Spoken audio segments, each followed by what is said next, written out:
You're in Braves country.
Lineup for yesterday by Ogden Ash. A is for Alex, the great Alexander. More goose eggs he pitched than a popular gander. B is for Bresnahan, back of the plate. The Cubs were his love and McGraw his hate. C is for Cobb, who grew spikes not corn and made all the basemen wish they weren't born. D is for Dean, the grammatical diz. When they asked who's the tops, said correctly I is. E is for Evers, his jaw in advance, never afraid to tinker with chance. F is for Fordham, and Frankie and Fish. I wish he were back with the Giants, I wish. G is for Gehrig, the pride of the stadium, his record pure gold, his courage pure radium. H is for Hornsby. When pitching to Raj, the pitcher would pitch, then the pitcher would dodge. I is for me, not a hard-hitting man, but an outstanding all-time, incurable fan. J is for Johnson, the big train in his prime, was so fast he could throw 3 strikes at a time. K is for Keeler, as fresh as green paint, the fastest and mostest to hit where they ain't. L is for LaHoy, whom Clevelanders love, Napoleon himself with glue in his glove. M is for Matty, who carried a charm in the form of an extra brain in his arm. N is for Newsom, Bobo's favorite Ken. You ask how he's here, he talked himself in. O is for Ott, of the restless right foot. When he leaned on the pellet stay put. P is for Plank, the arm of the A's. When he tangled with Matty, games lasted for days. Q is for Don Quixote, Cornelius Mack. Neither Yankees nor years can halt his attack. R is for Ruth, to tell you the truth. There's no more to be said, just R is for Ruth. S is for Speaker, swift center field tender. When the ball saw him coming, it yelled, I surrender. T is for Terry, the giant from Memphis, whose 400 average you can't overemphasize.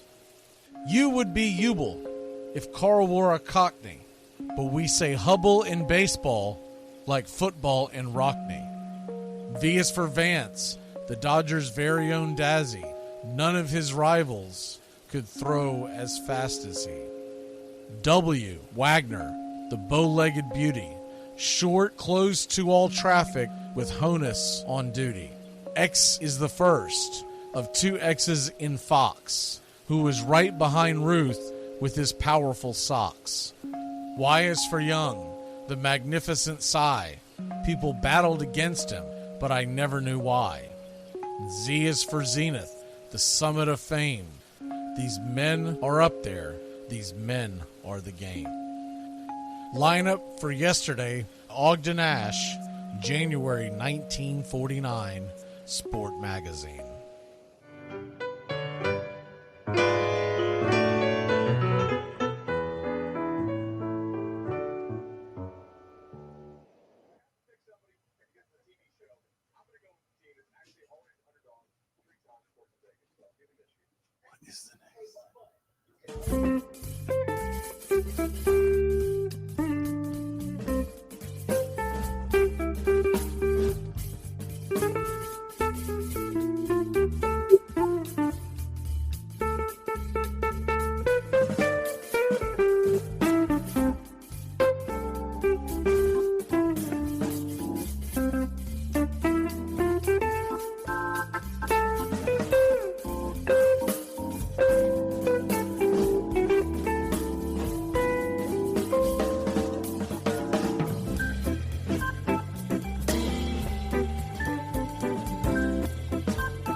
Braves Country, I'm Mac Magee. Join us for Pitch by Pitch, Play by Play, the classic call of Braves Country baseball. We're bringing you Atlanta Braves baseball all year long. Jump into our pregame show, Braves Country Today, just before first pitch.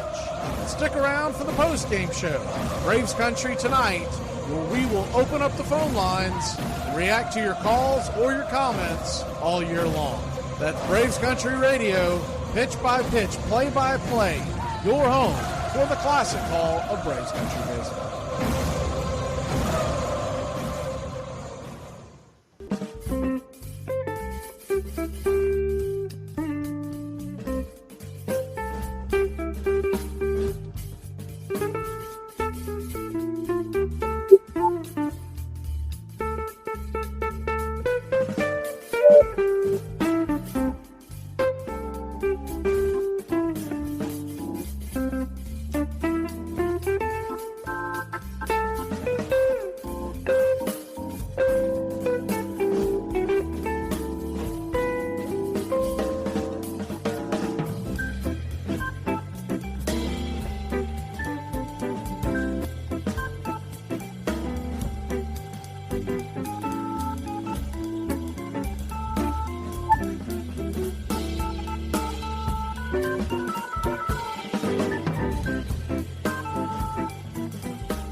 You're listening to Braves Country Radio, your home for the classic call of Braves Country Baseball. Hey Braves Country, this is Mac Magee with Braves Country Radio. We are bringing you pitch by pitch, play by play of your Atlanta Braves all year long. Please like and subscribe today. It's free and it helps us bring you more of the game we all love. Braves Country Radio, your home for the classic call of Braves Country Baseball.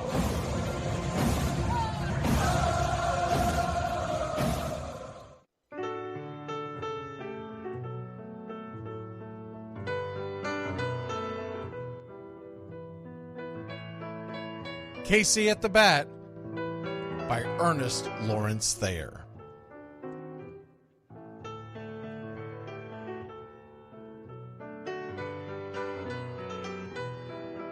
The outlook wasn't brilliant for the Mudville Nine that day.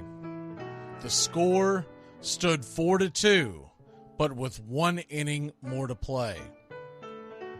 And when Cooney died at first, and Barrows did the same, a pall-like silence fell upon the patrons of the game. A straggling few got up to go in deep despair. The rest clung to the hope which springs eternal in the human breast. They thought, if only Casey could but get a whack at that, we'd put up even money now with Casey at the bat. But Flynn preceded Casey, as did Jimmy Blake, and the former was a hoodoo, while the latter was a cake.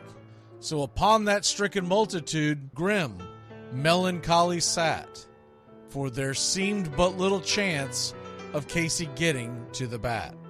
But Flynn let drive a single, to the wonderment of all, and Blake, the much despised, tore the cover off the ball. And when the dust had lifted, and men saw what had occurred, there was Jimmy safe at second, and Flynn a hugging third. Then from 5,000 throats and more rose a lusty yell. It rumbled through the valley, it rattled in the dell. It pounded on the mountain and recoiled upon the flat, for Casey, mighty Casey, was advancing to the bat. There was ease in Casey's manner as he stepped into his place. There was pride in Casey's bearing, and a smile lit Casey's face. And when responding to the cheers, he lightly doffed his hat. No stranger in the crowd could doubt 'twas Casey at the bat. 10,000 eyes were on him as he rubbed his hands with dirt. 5,000 tongues applauded when he wiped them on his shirt. Then while the writhing pitcher ground the ball into his hip, defiance flashed in Casey's eye, a sneer curled Casey's lip. And now the leather-covered sphere came hurtling through the air, and Casey stood a-watching it in a haughty grandeur there. Closed by the sturdy batsman, the ball unheeded sped. "That ain't my style," said Casey. "Strike one," the umpire said. From the benches black with people, there went up a muffled roar, like the beating of a storm waves on a stern and distant shore. "Kill him! Kill the umpire!" shouted someone on the stand, and it's likely they'd have killed him had not Casey raised his hand. With the smile of Christian charity, great Casey's visage shone. He stilled the rising tumult, he bade the game go on. He signaled to the pitcher, and once more the dun sphere flew. But Casey ignored it, and the umpire said, "Strike two!" "Fraud!" cried the maddened thousands, and echoed answered, "Fraud!" But one scornful look from Casey, and the audience was awed. They saw his face grow stern and cold. They saw his muscles strain. And they knew that Casey wouldn't let that ball go by again. The sneer is from Casey's lip. His teeth are clenched in hate. He pounds with cruel violence his bat upon the plate. And now the pitcher holds the ball, and now he lets it go, and now the air is shattered by the force of Casey's blow. Oh, somewhere in the favored land, the sun is shining bright. The band is playing somewhere, and somewhere hearts are light. And somewhere men are laughing, and somewhere children shout. But there is no joy in Mudville. Mighty Casey has struck out. Casey at the Bat, Ernest Lawrence Thayer, published June 3rd, 1888. San Francisco Examiner.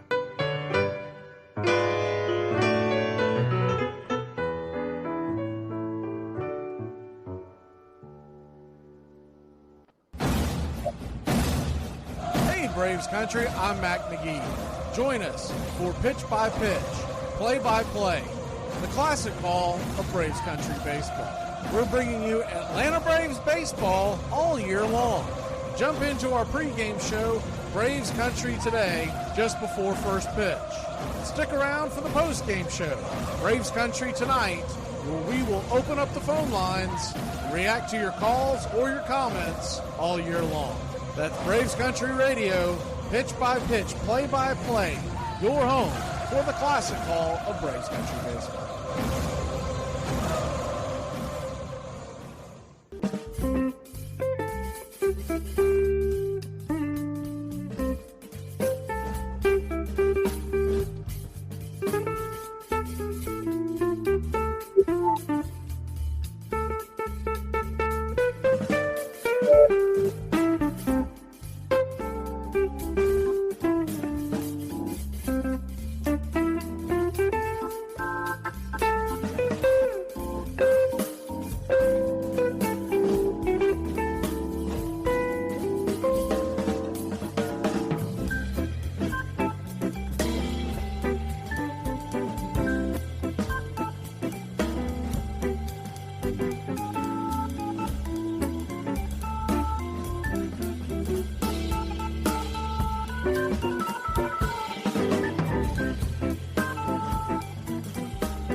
What's up, Braves Country? Looking forward to a great Atlanta Braves season. See y'all at the ballpark. Love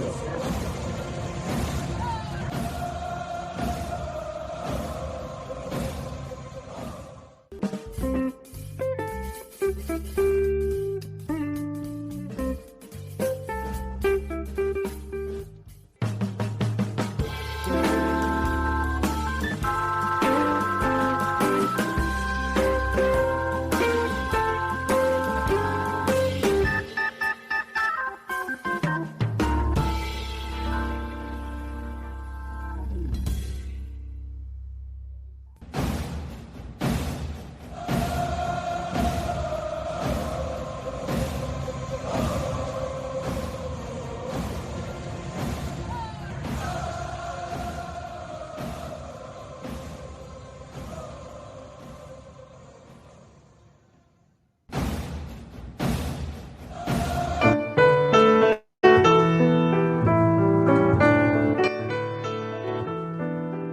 Lineup for Braves Country by DM Magee, 2024. A is for Aaron, the Hammer and Hank, the real home run king. Take that to the bank. B is for Bobby. Cox never cowered. He'd give Blue quite an earful on his way to the showers. C is for Chipper. Don't call him Larry. He would show up in Shea, the Mets he would bury. D is for David. Justice he'd bring. A Game 6 solo brought Atlanta their ring. E is for Eddie Matthews. 512 bombs away. Lit skies from Boston to Milwaukee to the A. F is for Fred. McGriff dog-biting crime. A fire was lit the day he arrived. G is for Glavine. Southpaw winds and kicks. Changing speeds east and west. A gem in Game 6. H is for Harry and his brother George Wright. The father of baseball, Boston pennants in flight. I is for inning, ending double play. Riley to Ozzie to Olsen all day. J is for Jones. Andrew let her fly, and his gloves in center is where singles would die. K is for strikeouts. A plenty from Strider. The quads in the stash, getting swings from that slider. L is for Lopez. Javi to B-Mac. Travis and Smurf, we've been lucky to see that. M is for Mad Dog. He won 355. Could swat flies with the changeup and still bust you inside. N is for Necro. He got to the hall by bending and knuckling and floating that ball. O is for Otis. Old Nixon could fly. The catch at the wall baffled our eyes. P still for Peterson. We were all rockin' pearls. With Eddie and Jorge, we were out of this world. Q is a quandary for why Dale is not in. Murphy MVPs again and again. R is for ranking. The top pitchers lore. Remember Kid Nichols, 107 WAR. S is for Smoltzy. The big three in the hall. When the game's on the line, you give John the ball. T is for Tyler. Matzik and the gift of 2021, the entire night shift. U is for Chavez, but we say Uncle Jesse. The frames, the release, kept the batters guessing. V is Van Weeren. Skip Carey 2. Don Ernie Joe, the tales from the booth. W is Warren. Spawn Johnny Sane. They'd ride him in Boston and then pray for rain. X is Mazzoni. Yeah, X marked the spot. Leo rocked next to Bobby, and his pitchers stayed hot. Why it makes us feel young, the game's main appeal. Chopping through the battery, there's no better feel. Z is for Zip Boom Bam, Ramalama Ding Dong. Throughout the summer, we sing that song. From AJ to eyeglasses and a hell of a pen. Mad Max, Uncle Charlie, win after win. A cannon from short, and RC you later. Acuna Matata, there is no one greater. Though you can't fit them all when you just A to Z. Think of your favorites in the rafters we see. I started with 3, then 10, 25, 47, 31, and of course 29. Let's not forget 21, 41, 35, the great 44, or 755, and old number 6, who led his great teams. The pennants were flying. It felt like a dream. From Boston to Milwaukee to Atlanta's TBS, a family, a tradition, Braves Country's the best. Lineup for Braves Country by DM Magee, 2024.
Drink like me, you can't smoke like me.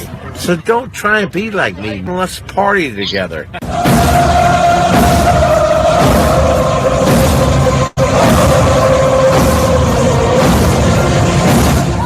There's something kind of about a kid that's never played baseball.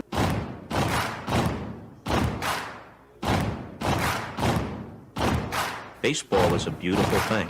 It's more beautiful in an old park. It's asymmetrical and quirky. But even in a dome with artificial turf, it's beautiful. The way the field fans out, the choreography of the sport, the pace and rhythm of it, the fact that that pace and rhythm allows for conversation and reflection and opinion and comparison. In right field, the crowd is tormenting Strawberries, singing Darryl, Darryl. Little roller up along first, behind the man. It gets through Buckner. Here comes Knight in the mix.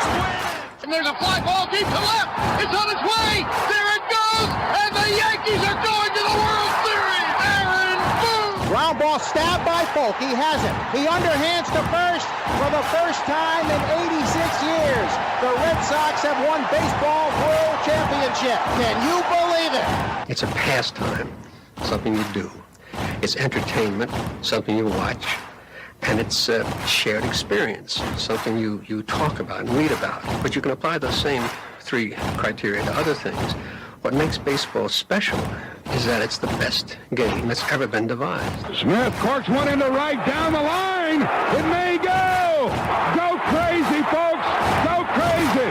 Sure as God made green apples, someday the Chicago Cubs are going to be in the World Series. A little bouncer slowly toward Bryant. He will glove it in front of Rizzo. It's in time. And the Chicago Cubs win the World Series. Cubs win. What a lucky break. The good Lord wants the Cubs to win. How can you not be romantic about baseball? If baseball is about caring, about loyalty and rivalry. Braves fans are on their feet hoping for some kind of a bleeder or a seeing-eye single. Here's the 1-2 pitch. Fastball hit high and deep down the right field line. It's going back, back, back. Is it fair? Is it zip, boom, bam, it's gone. Ram-a-lam, ding-dong, a 3-run shot, and your Atlanta Braves have taken a 1-run lead. She's gone, baby! There's a very peaceful thing. It was created and played in pastures and meadows. There's grass, there's outdoors, there's everything that people thought was American and feel about America you get in a ballpark. And it's the wonder of walking through that dark tunnel and seeing a huge open space where men play the little boy's game.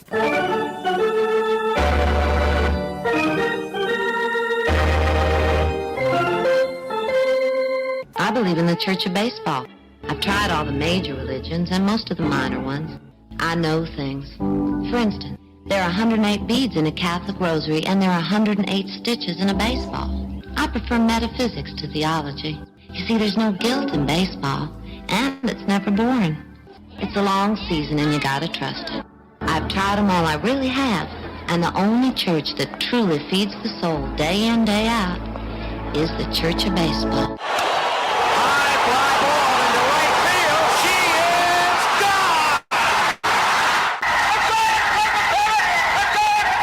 Swung line drive left field. 1 run is in. Here comes Reed. Here's the throw to the plate. He is safe. You're in Braves country. If there's a bigger thing going on right now, I don't know what it is. We're down to 1 strike here. Gurriel, the last hope for the Houston Astros. And here's the 0-2 pitch. Swung on, bounced over to Dansby. Dansby fires it over to first, and here comes the dog pile. Fire the cannons in the battery. Do the chop all throughout Braves country. Pop that top. Your Atlanta Braves have won it all. Oh, say, can you see by the dawn's early light what so proudly we hailed at the twilight's last gleaming, whose broad stripes and bright stars through the perilous fight o'er the ramparts we once were so gallantly streaming, and the rockets red glare, the bombs bursting in air, gave proof through the night that our flag was still there.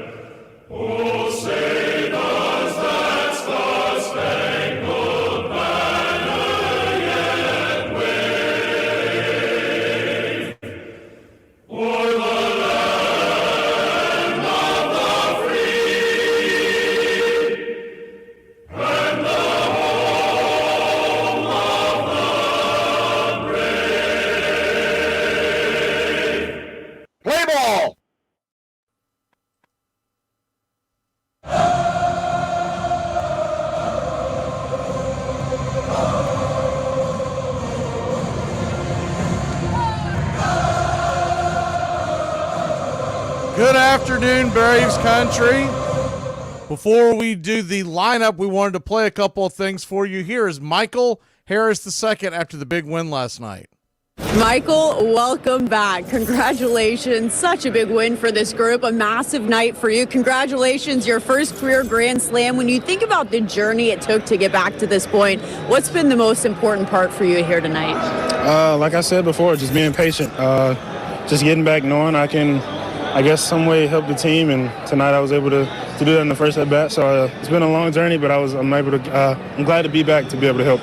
Well, I think helping the team is an understatement here. I know it's just a big moment for you in your career to hit that Grand Slam, and you just think about the timely manner and how you do it. You become the first Atlanta Brave to hit one of those balls into the Cove, which is big as well. What does that mean to you? I mean, this game's been around for a long time. Last year I thought I got one in there, but I wasn't strong enough, so I knew when I came back I had to try to get in there. But just being a Braves fan, I wouldn't have believed that was the first one to go in there, but I'm glad to be the first, I guess. Grant Holmes with a really big night for this group as well. You think about all the pieces that have been contributing. I know that you were here yesterday as well, watching this group along for the ride throughout the season. How nice has it been just to see this group build?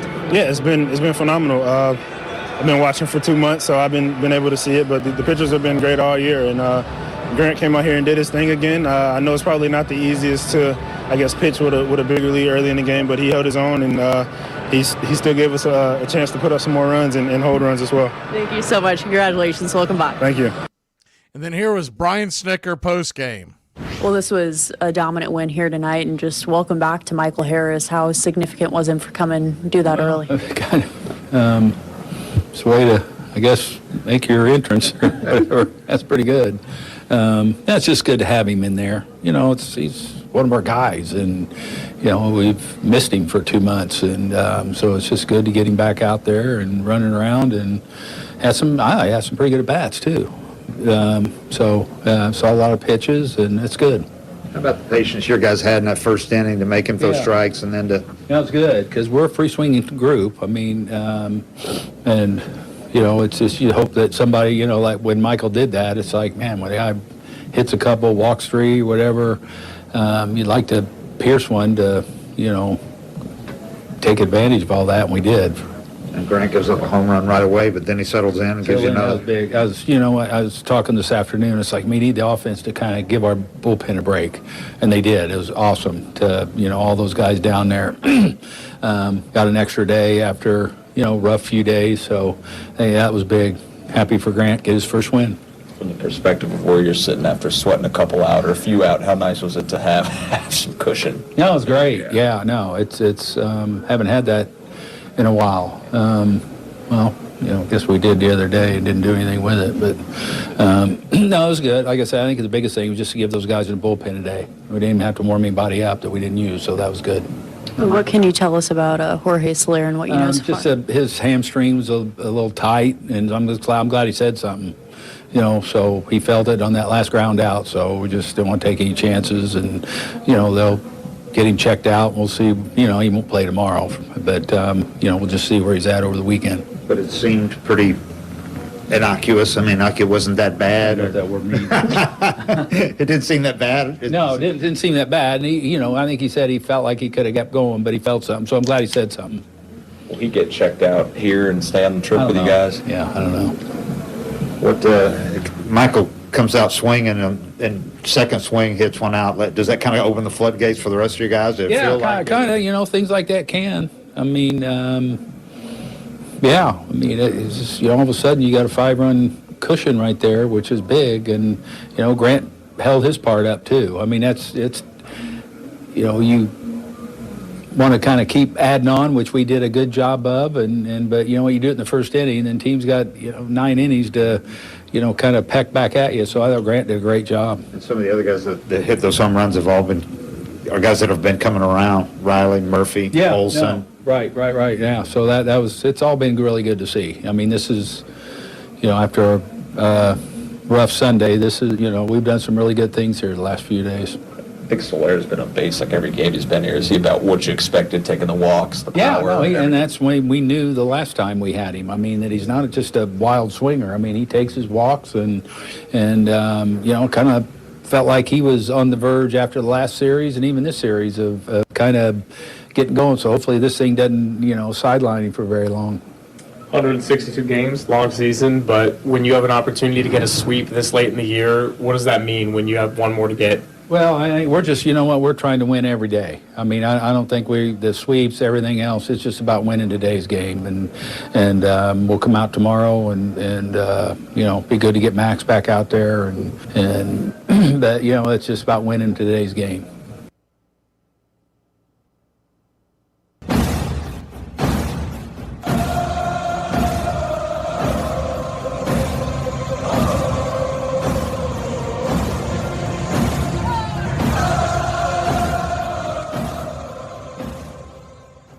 On a beer?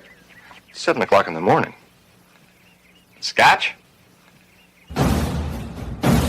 Hey, howdy, hi, and how the hell are you? Pull up an armchair, girls and boys, and join us for Braves Country Baseball. You're listening live, and the scene is Oracle Park in San Francisco, California, where we're set to bring you pitch by pitch, play by play of your Atlanta Braves. Hi, I'm Mac Magee. Here are your starting lineups for today's action. Leading off and patrolling center field for your Atlanta Braves, it's Michael Harris II. 6 home runs, 25 RBI, 8 stolen bases, batting .249. Batting second, playing third, Austin Riley. 19 home runs, 56 RBI, a .263 average. Batting third, the designated hitter, Marcell Ozuna. 35 home runs, 90 RBI, a .299 average.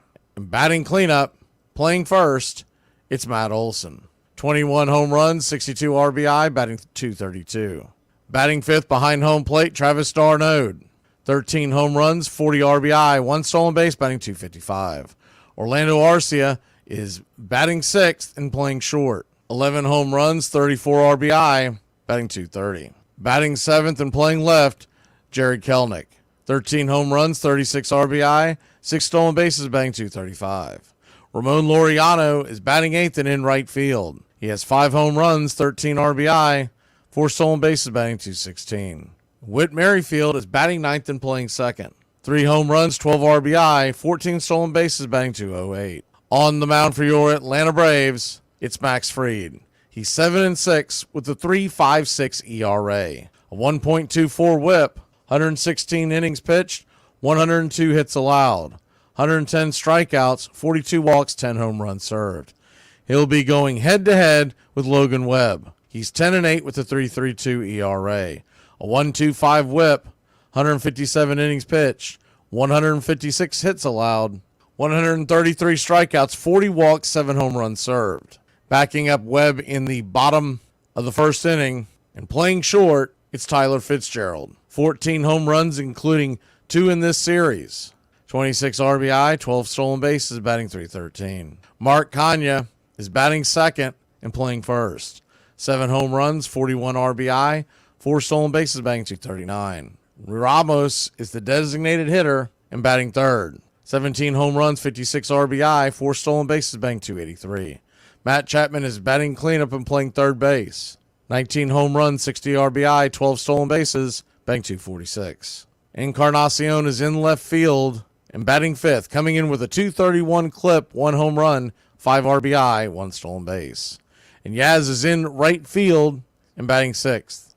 9 home runs, 38 RBI, 3 stolen bases, batting .243. Batting seventh, playing second, Casey Schmidt. 4 home runs, 8 RBI, 178 average. Casali is behind home plate, giving Patrick Bailey the day off. He's batting eighth with a 190 average, 4 RBI, 63 at-bats. And the rookie McRae is in center field. He was 0 for 4 in his debut. Calling balls and strikes behind home plate today, it's Dan Iasono. Your first base umpire is C.B. Buckner. Second base will be manned by Jeremy Riggs. And down the third base line, it's Adam Beck. Game time temperatures here at 12:45 local time here in San Francisco is expected to be about 63 degrees, with the wind blowing out to dead center field at 12 miles an hour. Your Atlanta Braves come in 8 games over 500. They are currently sitting in the number 3 slot for the National League wild card. San Francisco Giants come in 4.5 behind the Atlanta Braves at 61-62. The Giants are minus 115 on the money line. The over-under is 7.5. We'd like to thank all the Country Club members for helping support the channel. Please become a Country Club member today. And if you haven't already, smash that like and subscribe to Braves Country Radio. Well, it's about that time. Grab you a cold one. Find you an armchair. It's Braves San Francisco Baseball Giants, Game 4 of a 4-game set. Your Atlanta Braves have a rare opportunity to complete a 4-game sweep on the road in August against a playoff contender. We've got Max Fried emoji kicking in the chat for you Country Club members. It's time to warm up those chop arms, Country Club. Braves Country, get your game face on and warm up those brooms.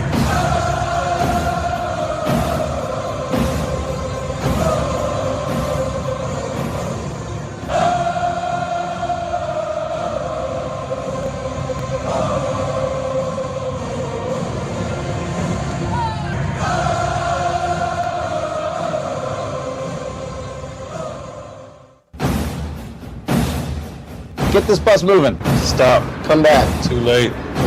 Roll call! Yeah! Roll call! You're in Braves Country. Good evening, Braves Country. Good afternoon, Braves Country. Hell, it might be good morning, Braves Country, wherever you're at. Our pick to click tonight or this afternoon, is the Ice House. Braves win it 4-3. We'll put that in the chat eventually. We get caught up. Always doing 100 things at once when we do these early games. Please smash that like. We'll get that sign chopped down early over here on the YouTube channel. If you're elsewhere, jump on the YouTube channel, at least smash the like and go back to wherever you're at.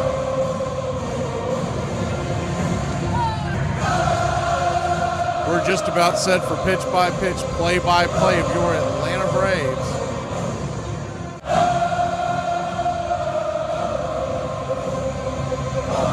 Jorge Soler not in the lineup as we expected.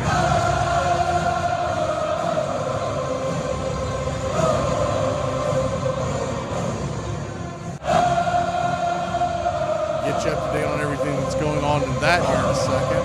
As I get caught up here, my moderator will be here very shortly, but my producer will be here very shortly, but he's running behind. The Atlanta Braves are wearing their home or road classic grays. It's pretty much all we've seen here this year. We haven't seen much of the blue. Atlanta across the chest in red.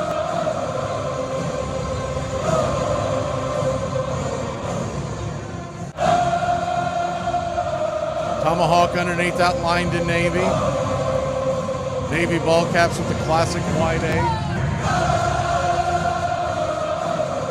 Logan Webb finishing his final warm-up tosses. The Giants are wearing their classic home unis with Giants across the chest in black, outlined by orange, and we are just about set as he finishes up. And yes, sir, it is baseball time in Braves Country. First pitch on the way is a 94-mile-an-hour sinker. That's his favorite pitch. Just misses 1-0. He'll throw his sinker at 39% of the time and a change at 33. The 1-0. Chop foul, sinker again, 1-1. He's a ground ball pitcher. Brings in that sweeper at 18% of the time. And then just to keep you honest, he flips in that four seam and straightens it out on you, the slider and the cut. The 1-1. That change up, he's going to say hit the zone. Might have been a touch out play, 1-2.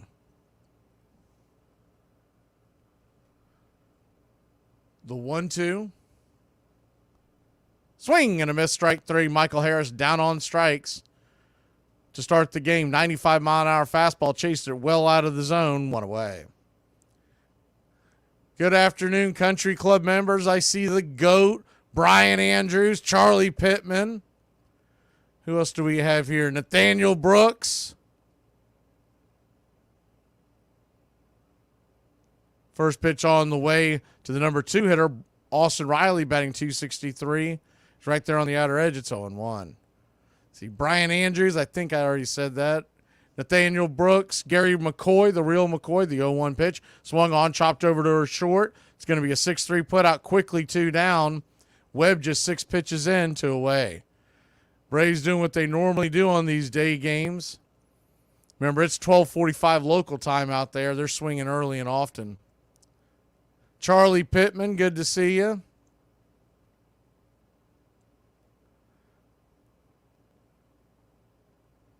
I think that's it for the Country Club. We'll get to the rest here in a second. First pitch on the way to Marcell Ozuna is 96 right down the pipe. It's 0-1. Marcell Ozuna's been scuffling a little bit here in this stadium. We talked about it last night, but he has a bad number in this stadium. The sweeper, down and away, 1-1.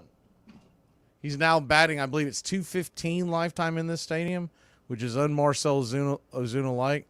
Some guys just don't have a great look at a stadium. The 1-1, swing and a miss, down and in, 1-2. Could be a number of different reasons. Normally, they'll tell you it's the batter's eye. They don't like the batter's eye. The 1-2. Tried to get him to chase that change in the dirt. His change is really more like a classic sinker where it dives in and down at the last minute. It's not like a Maddox-type sinker. It's more like Kevin Brown, the 2-2. Down and away, ball 3, 3-2. So a full count to Ozuna. 2 outs. You'd like to get Webb out of this game quickly. The bullpen's been taxed by the Giants. The 2-2, swing, pops it up. Can of corn. Who wants it? Fitzgerald's calling for it. Sun high in the sky. He'll make the catch. So the Braves easy 1-2-3. We head to the bottom of the first. Max Fried. Will we get good Max or Mad Max? Do you ever just want to retire from being thick? God, I've been thick my whole damn life. Like, I want to switch it up, change the tempo, retire, collect my 401k and just settle down. I can't remember a time my thighs didn't touch. Is that a footprint on my wall? I'm worried about any number of things, but this is one thing I never, ever worry about. When I read in the papers that escalating salaries or gambling are going to be the end of baseball, I love it because I've been hearing this or been reading about this for 130 years. I don't think you can't do too much because we've done a whole lot of things to hurt it, but it's a type thing that I don't care how, but you can't kill it. You just can't kill baseball because when you get ready to kill baseball, something gonna come up, somebody gonna come up to snatch you. After the Black Sox scandal, here comes Ruth. I heard Ruth hit the ball. I'd never heard that sound before. And I was outside the fence, but it was a sound of the bat that I had never heard before in my life. That was Ruth hitting the ball. And the next time I heard that sound, I'm in Washington, D.C., I rushed out, and there was Josh Gibson hitting the ball. Now, I didn't hear it anymore. I'm in Kansas City, and I heard this sound one more time that I hadn't heard only twice in my life. Bo Jackson swinging at that, and now I heard this sound. It was a thrill for me. I said, here is a game. I heard it again. I've only heard it 3 times in my life, but now I'm living because I'm going to hear it again one day if I live long enough.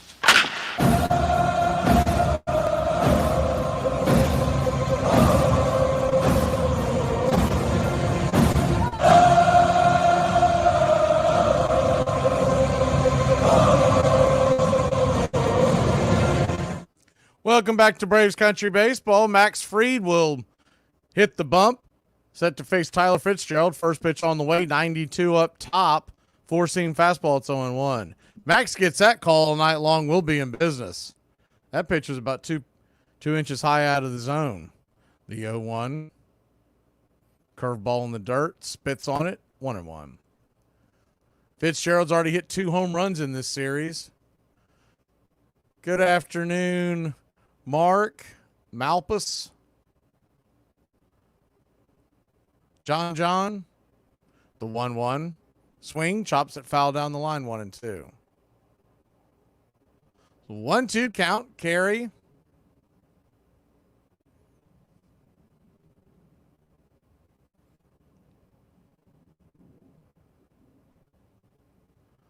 The 1-2 from Fried.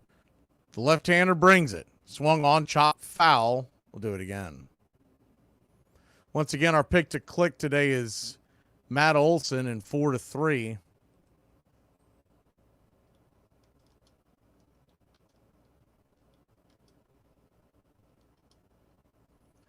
Four to 3 the score. The 1-2. Sawed off foul down the line. We'll do it again.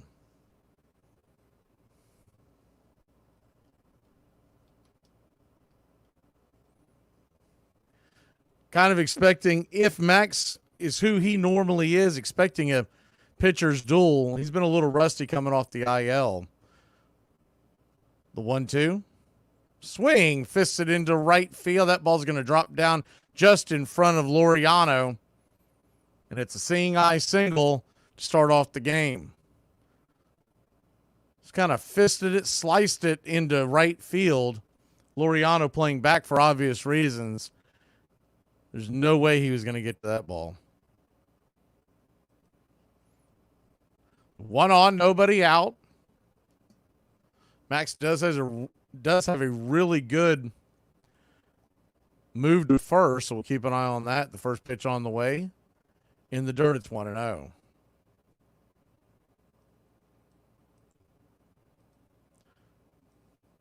Braves nothing, Giants nothing. The 1-0. Kicks and fires. Brings it. Right there at the knees. 93 miles an hour, 1-1. For all you country club members, got a pretty cool thing that they're doing. The CBS team, we're putting together a pretty cool gift for you country club members. The 1-1 swung on, fouled down the line. Out of play, it's 1-2. Every country club member that is a part of the country club going forward will be entered to win a tailgating grill. And obviously, the more months that you're a part of the country club, the more entries you get. We'll be giving that away towards the end of the season.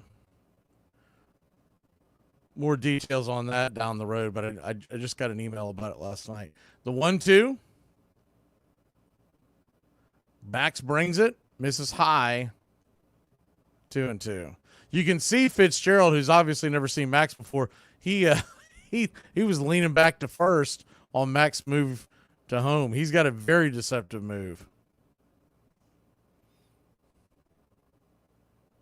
The 2-2. Kicks and fires. Did he go around? Slider did not. Full count. The Max Fried scuffling here. Mark Kanye is the one guy in the Giants lineup who has really given Max problems. He's got a couple of dingers, and he's 5 for 16 lifetime. The payoff pitch. Caught, looking strike 3. Sinker right there on the inner cut. Kanye is going back to the dugout, cussing himself. 1 away. I think that really caught him by surprise.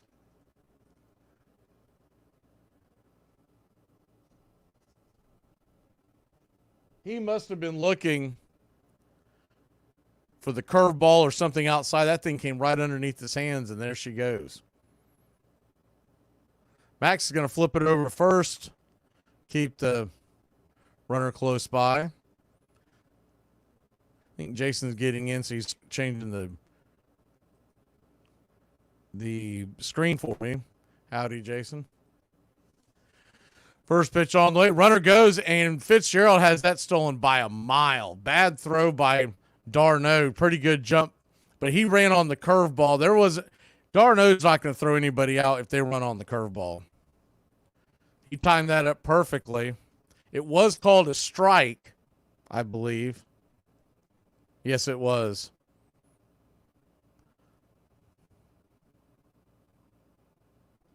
So Fitzgerald now in scoring position. I'm telling you, this kid's going to be something special. The 0-1, swing and a miss over the top. It's 0-2.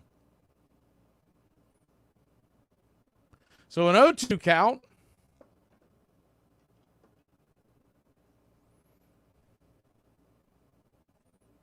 Lefty, righty. Max Fried brings it. 93-mile-an-hour fastball slapped back into the crowd. It's 0-2. Standing on deck is Chapman.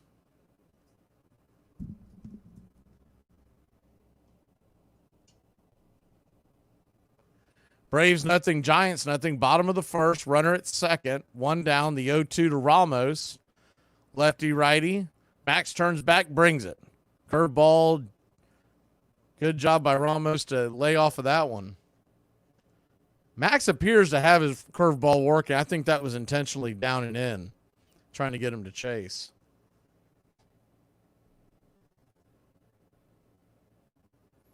The 1-2. Swing, lifts it down the right field line. Is it foul? Just foul.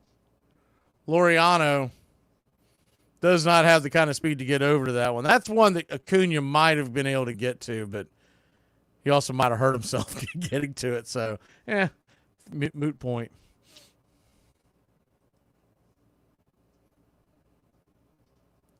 The 1-2. Comes set, brings it. Swing, chops it foul, we'll do it again. Max Fried already at 18 pitches. We only have one out.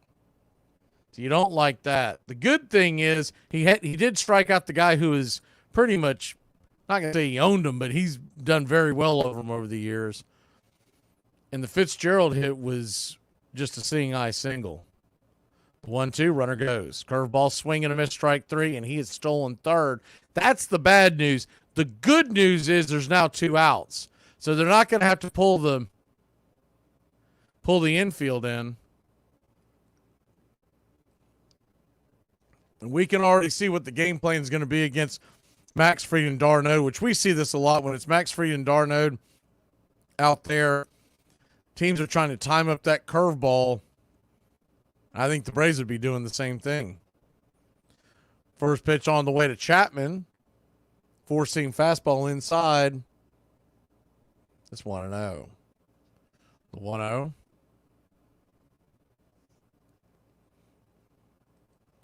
Runner at third. 90 feet away is the go-ahead runner.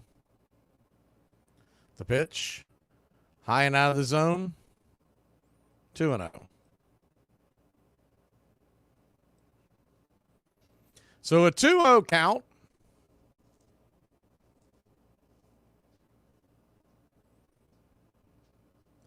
Lefty, righty. Max Fried misses with a 95-mile-an-hour fastball, 3-0. Standing on deck is Encarnacion. You would say that Max could be pitching around Chapman, a dangerous right-hand power hitter, but man, he's got a high pitch count. The 3-0, they set up inside again. Right there for a strike, 94 miles an hour, 3-1. He's really been working that fastball inside the last few starts, but you kind of like to see him paint the edges on the outer part too. Because if you can start realizing you just have to go inside, it really gives the hitter the advantage. The 3-1, hammer down the third base line, just foul. He was on that. He was waiting on that pitch. Full count. Just couldn't keep it straight.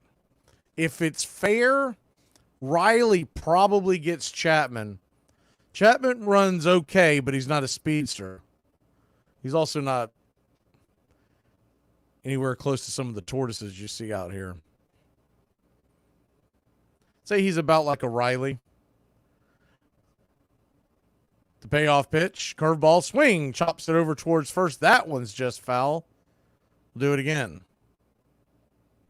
Good to see Carrie and Retro in the chat. Who else have we missed? I think I said hi to Mark. Travis. Just scrolling through here. If I've missed anybody, John. The payoff pitch. Swing. Hits it high down the Right field sign coming over, making the running catch is Laureano, and that'll end the inning. I see questions about the fantasy league. We'll talk about it when we come back. Braves will grab the bats. Matt Olson leads us off. Y'all, I can't believe my mama used to drop me off at the skating rink with no cash, no phone, and go home and wait for a collect call from, "Hey, mama, I'm ready. You can come and pick me up now." What's your biggest pet peeve that really isn't that serious, but it still annoys the hell out of you? I'll go first. I don't know why, but it really, really bugs me when someone takes their food out of the microwave before the time is up, and then they just leave the remaining time up there. Like, come on, dude. Reset the damn thing so I can see what time it is without having to glance at my phone. Hey, Dad. Yeah, What's a transgender athlete? it's a dude who wants to win so bad, he pretends to be a girl. I'm not being asked to do anything that none of us hasn't done before in our own kitchens in our own home. Now, quick, kill 5 eels. What? I'm serious. Every restaurant critic in Seattle is out there, and they all want anguilla, so start killing eels. But, wait. How do you suggest I do that? How do I know? You're the chef. Throw a toaster in the damn tank for all I care. It is played everywhere, in parks and playgrounds and prison yards, in back alleys and farmers' fields, by small children and old men, raw amateurs and millionaire professionals. It is a leisurely game that demands blinding speed, the only game in which the defense has the ball. It follows the seasons, beginning each year with the fond expectancy of springtime, ending with the hard facts of autumn. It is a haunted game in which every player is measured against the ghosts of all who have gone before. Most of all, it is about time and timelessness, speed and grace, failure and loss, imperishable hope and coming home.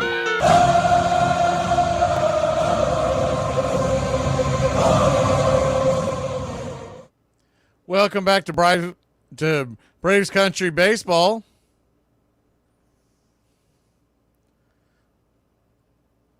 Matt Olson leads us off. Webb at just 13 pitches. First pitch on the way is 91 at the knees. It's 0-1.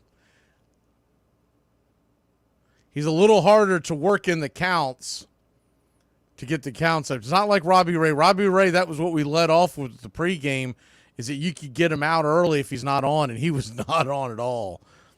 Pitch in the dirt, 1-2. The 1-2. Swing, chop foul. Down the line. Where do they set up the field at Bristol's? They're setting it up at Bristol, John. What are you talking about? They're setting up the Bristol game in Bristol. But it's Bristol, Tennessee, not Connecticut. The 1-2. Swing and a miss, strike 3. Straight gas on the outer edge. 1 away.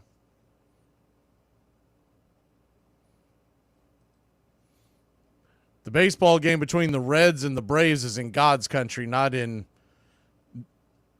Disneyland North.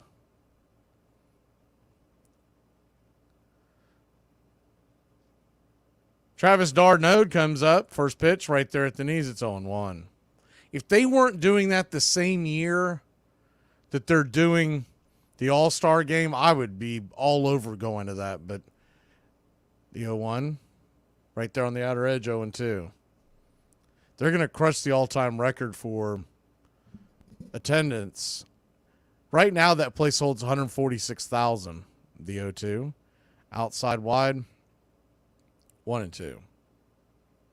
Yes, John, the raceway in Bristol. You don't realize how big those infields are, but it's big enough to hold a baseball park. The 1-2. Swing and a miss, strike 3. Webb is absolutely cooking 2 away.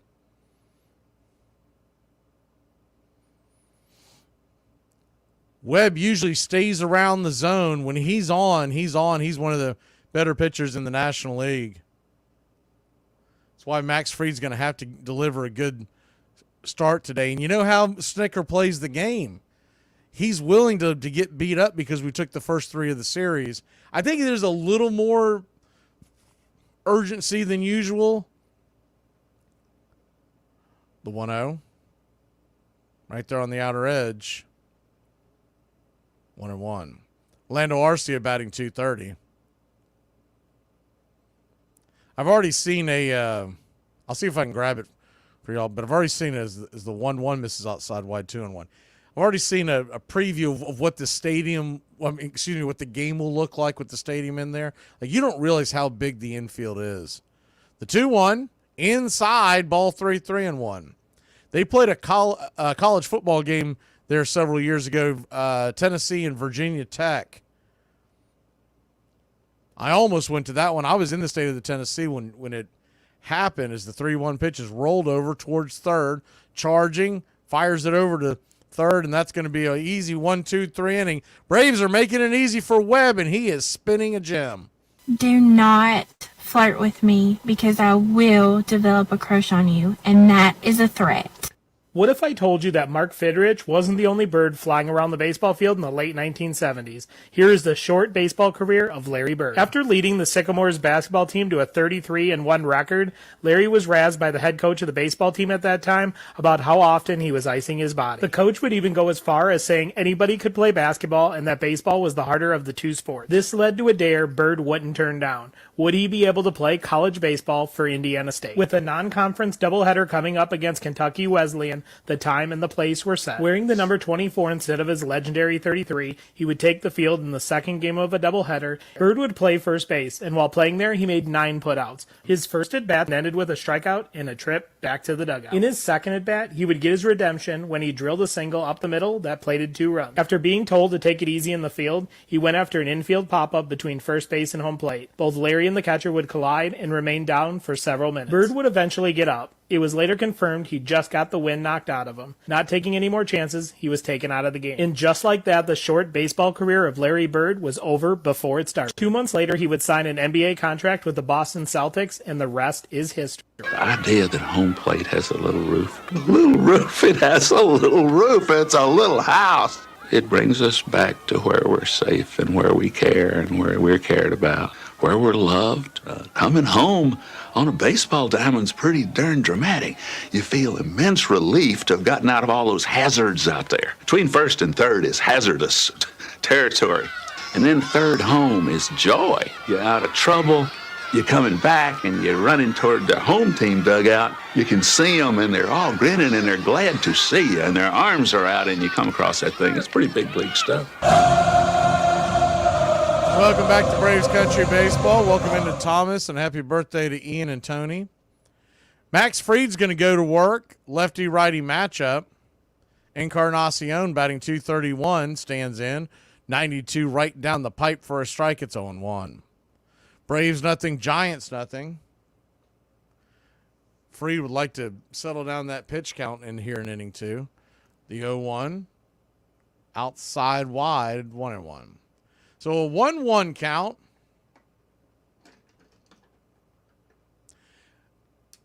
I would suspect they're going to, Carrie's asking about the Reds-Braves series. I would suspect that's going to be more than a 1 game. It'll probably be a 2-game set. The 1-1 down and in 2-1. They haven't announced the dates yet, but I don't think they're going to go through all of that just to do 1 game. The 2-1. Up top, looked like it hit the zone and didn't get the call. Ball 3-1. Dan Iasona, he has been known to pinch the zones, especially up top. That's why I was surprised by the high call to start the game. The 3-1, right there at the top shelf for a strike. Encarnacion was trying to get a fastball that was definitely in the zone, trying to gift himself a walk, excuse me. That's how you know he does not want to face Fried. The payoff pitch swung on. That ball's he's going to get lucky and knock that into the right field corner. Laureano has it cut off. Encarnacion does not run well, but it is a leadoff single. He was late on the swing, but ended up slapping it down the right field line, and it stayed just fair. It was up top, and the late bat actually helped out Encarnacion. The key there was he didn't get underneath it, so he sent it down the line. First pitch on the way to Yaz is right there for a strike. It's 0-1. Yastrzemski batting .243, 9 home runs. A little surprised to see him in the lineup today with Fried on the mound, but the 0-1 swing, slices it foul down the line. Fried's done this a lot here, really a lot here this year, where he's constantly working out of danger in the first few innings. His numbers are not the spectacular numbers that you would want going into free agency. That might help the Braves to hopefully re-sign him. The 0-2, slider down and away, 1-2. I'd say more likely what will happen is Fried will take a short deal with a high AAV and an opt-out. Same thing that Blake Snell did. But if he can get a 5-6 year deal from somebody, he's going to grab it. The 1-2. Swing, that ball's lifted into center field. That's going to get down for a base hit. And now Max Fried's worked himself into a ton of trouble. It's first and second, nobody out. Number 7 hitter, Schmidt, coming to the plate.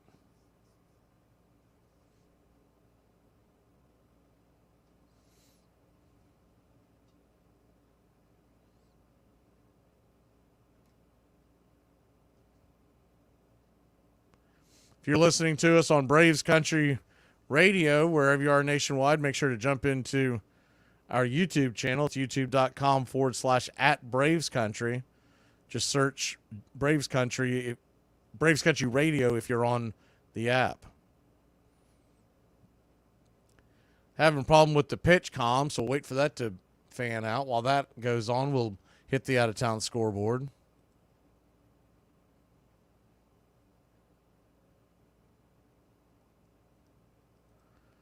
Not a ton of games today here. I'm really surprised there's so few baseball games and only one football game. First pitch on the way, down and in.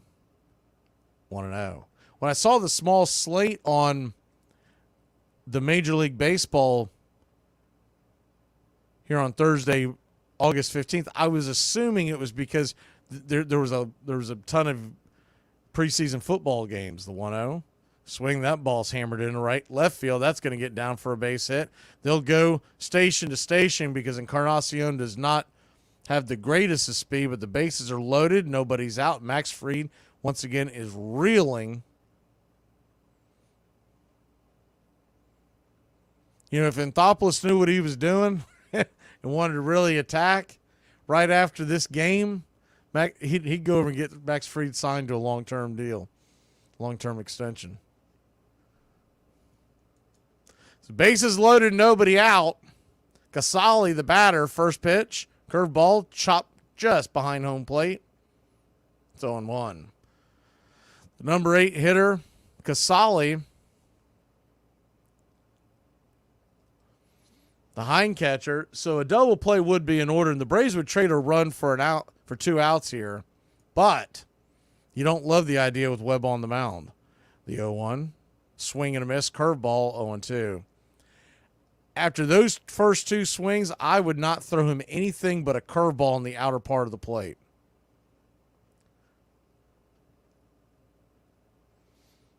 Darnold's got to make sure that he can block it, but you don't have great speed at third. The 0-2, another curveball outside wide, 1-2. So a 1-2 count.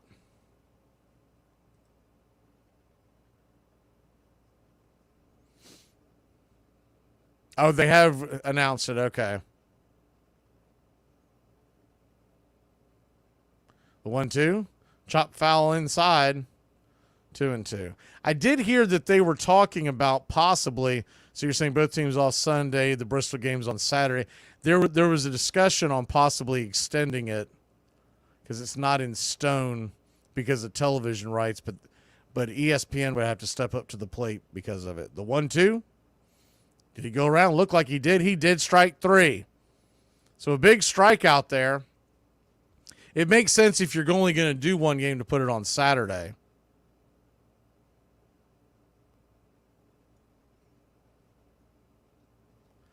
Because that would be probably a Fox night game. But they were saying that ESPN may want a piece of it, but they would have to pony up, which it basically it would change the day off. First pitch on the way. He's a curveball down there at the knees. It's 0-1. It's a little strange that they would only do it for the one game, which is why ESPN was clamoring for it. Saw a thread on it, I guess it was 2-3 days ago. But once again, it's not a part of their package, so they would have to. We all know how capitalism works. Everything's for sale. They spend enough money, we'll play the whole damn season in Bristol. So an 0-2 count, bases loaded.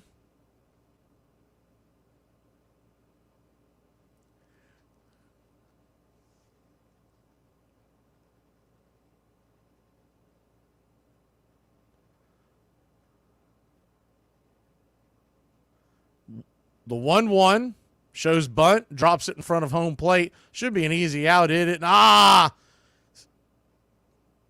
Shoveled it to Darnode, and Darnode couldn't hold on. Man, oh man alive. Giants lead at 1-0. Making sure Darnode's okay. I think the guy slid into his foot. He should have gotten him. I swear, with Max Fried's speed,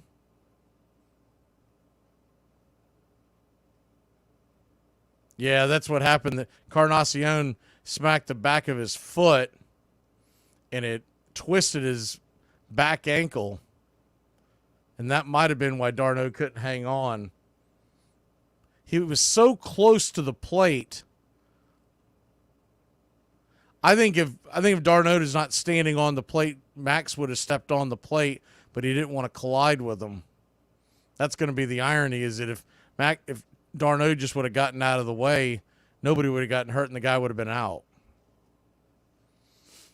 Darnode's going to walk out there to the mound. Abreu is talking to Fried right now, but I'd say this is probably just trying to give Darnode a chance to stretch that foot out. Darnode is out there. That was a bad, just unfortunate take there. That'll bring Fitzgerald, that plays a much more dangerous hitter than McRae.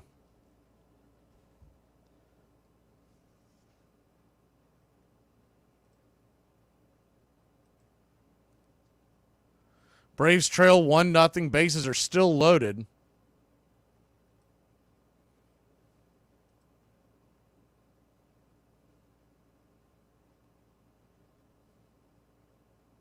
They gave McRae a hit. That's not a hit, but whatever. First pitch on the way. 95 on the intercut. It's 0-1. That should have been a fielder's choice in an E. Probably have to give it to Fried, but you could give it to Darno for not hanging on. E1 or E2. I'm sure they'll straighten that out eventually. The 0-1 right there inside 0-2. So an 0-2 count to Fitzgerald. Remember, he got down on 2 strikes to start the game and then fisted one into right field. I think the idea here is don't let him get those arms extended. The 0-2, you would think he might see the Uncle Charlie diving in. But they've gone 2 fastballs back to back, and they may just stay aggressive.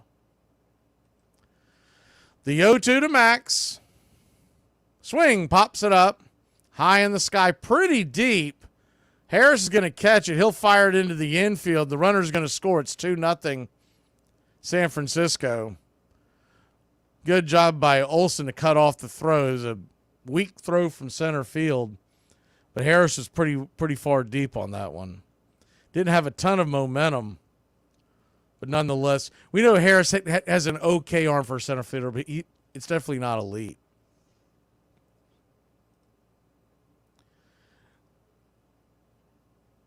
First pitch on the...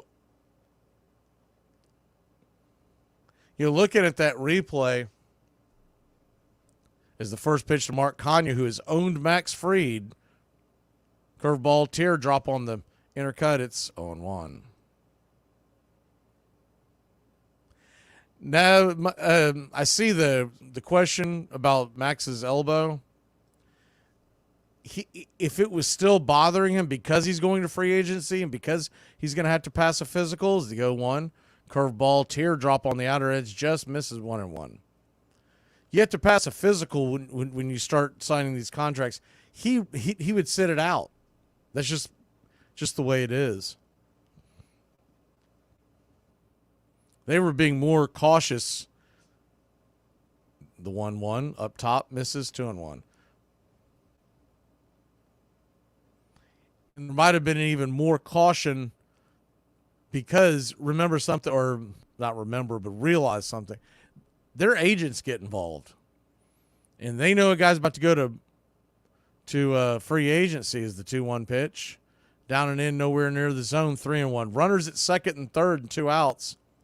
So imagine this. Imagine you have a client that is telling you, man, I still don't feel right, but they say I'm okay to pitch. That agent is going to go get a second opinion because that's real money that you're playing with. The 3-1 just misses outside, ball 4. Max Fried, 54 pitches. He is not an ace. And he's going to want ace money, but I'm telling you right now, he's not worth it. People are going to whine and cry and moan in the offseason. But if you have to pay him $30 to $35 million a year, he's not a guy that goes to the bump enough. You're talking about paying him, his first pitch on the way, curveball nowhere near the zone, 1-0. You're talking about paying him essentially $1.5 to almost $2 million a start that he typically gives you every year. The last few years, I mean, he's been typically 20, maybe 25 starts. The 1-0. Kicks and fires. Right there for a strike, 1-1. And when he's hitting on all cylinders, I think Max Fried is right up there with any of the left-handers in the game. When he's hitting on all cylinders, he's as good as Chris Sale. But because of the injuries and whatnot, he rarely is. The 1-1 from Max. Swing, chops it over towards second. RC has got it, and that'll end the inning. So the Braves cough up 2 via the error at home plate, but it could have been a lot worse. We'll be back in a flash. Bottom of the order for the Braves. So I was talking to this girl, and she was like, I like men and women, but for some reason I'm still single. And I was like, well, it looks like you're still by yourself. Hey, back in the day, we used to throw toilet paper all over people's houses for pranks. Now I'm just trying to figure out how to stretch out this last roll until payday. Milk is the fastest liquid on earth. It's pasteurized before we can even see it. Dad, what? I need your help. I've tried to handle this myself, but I have one teacher that is really intimidating and pushes me pretty hard about my belief. About what? About everything. He just starts an argument with me in class and tries to put me down about every topic. You know, last week he made me give a talk about the Bud Light news story in front of the class, and then he made fun of my opinions for it. So I have a meeting with him in his classroom today at lunch.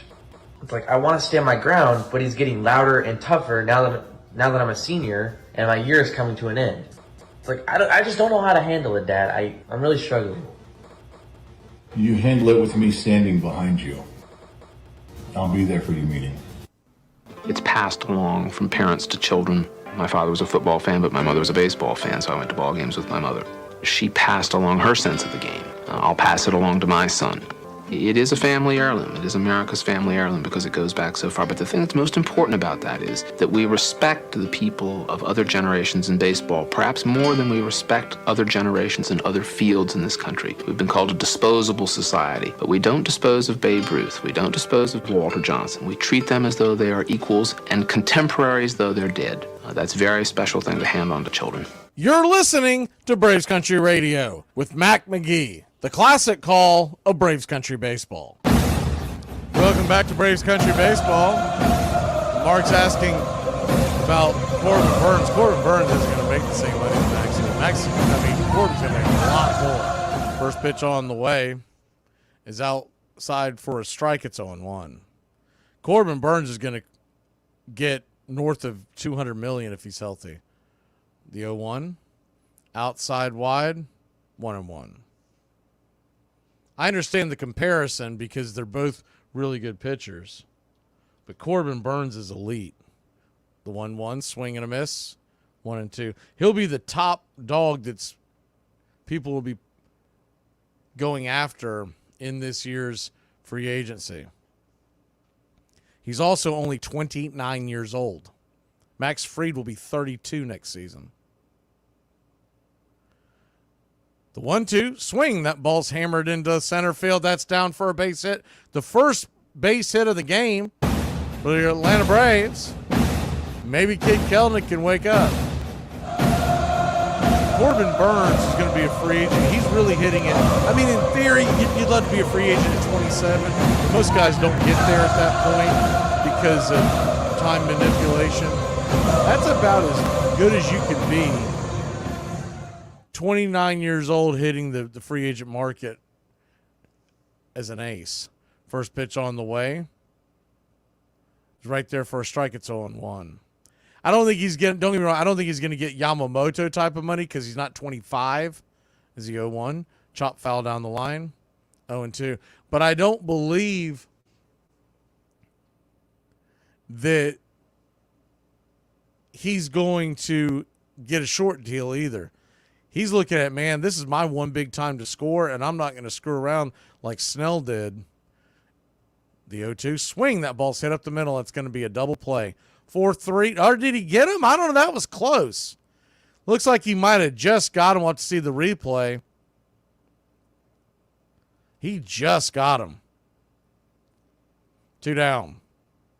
Schmidt took it. Was shuffling his feet a little bit, and Laureano, who was busting it down the line, maybe a quarter step. It was really close, much closer than I thought it was going to be. So another double play. Braves have the 11th most double plays in Major League Baseball. It feels like they've got the most hit into. First pitch to Merrifield is outside wide for a ball. It's 1-0. The 1-0. Misses high, 2-0. I was noticing this last night. I didn't know if my mind was playing tricks on me. But Merrifield is the 2-0 down below the knees. Called for low strike, 2-1. That's an Iosona strike. He's known for those low balls. That's why I didn't expect the Braves to score many runs today with Webb on the hill. The 2-1 swing, lifts it high into center field. Not deep enough. Right there, just before the warning track, McCray catches it to almost dead center, and that'll end the inning. 3 up, 3 down. He has faced the minimum. We head to the bottom of the third, trailing by 2. Today is the day. We're going to be a little less of a bitch. We're going to be a little more cool-headed. We're going to be a little more mild-mannered. I mean, probably not, but, you know, we can be helpful. People I know are starting to follow me. That's not good. If you know me in real life, I apologize in advance, because things are weird on here. Hey, I don't know who needs to hear this, but go put that laundry in the dryer before you wind up leaving it too long and have to rewash it. In every era of baseball history, there is one pitcher who stands above the rest. For over 4 decades, that pitcher was John Donaldson. With the Tennessee Rats, he went 44-3. Included in those wins were a 31 and a 27 strikeout performance. Buck O'Neil claimed he threw a slider 20 years before anyone else did. John McGraw once said he was the greatest he had ever seen. 73% of his starts resulted in a win. 92% of them ended in a complete game. He once threw a fastball so hard it broke his catcher's hand. How about we close this off with some stats? 413 wins, 5,091 strikeouts, and 2 perfect games. Without question, I believe Donaldson should be in the conversation for top pitchers of all time. What do you think? Is he one of the best of all time? Why did the man fall down the well? Because he couldn't see that well. Baseball, because of the sense of its continuity over the space of America and the time of America. This is a place where memory gathers. It's a place that we can return to. And it's a place that we can even imagine existing in the future. I think we have some hope that baseball might look like baseball 100 years from now. Braves Country Radio, your home for the classic call of Braves Country Baseball.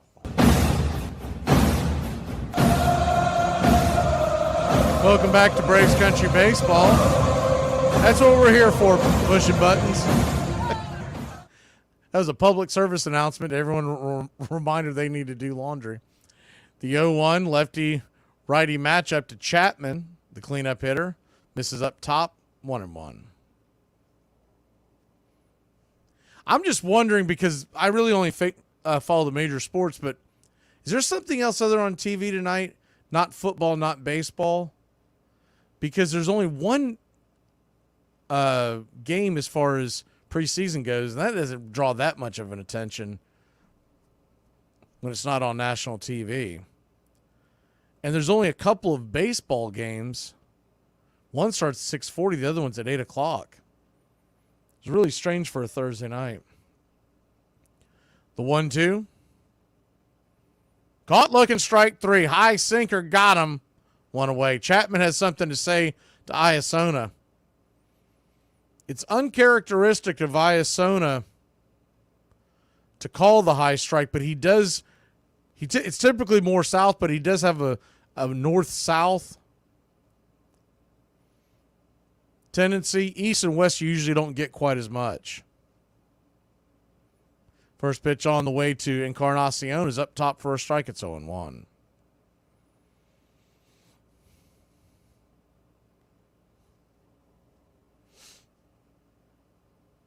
The 0-1.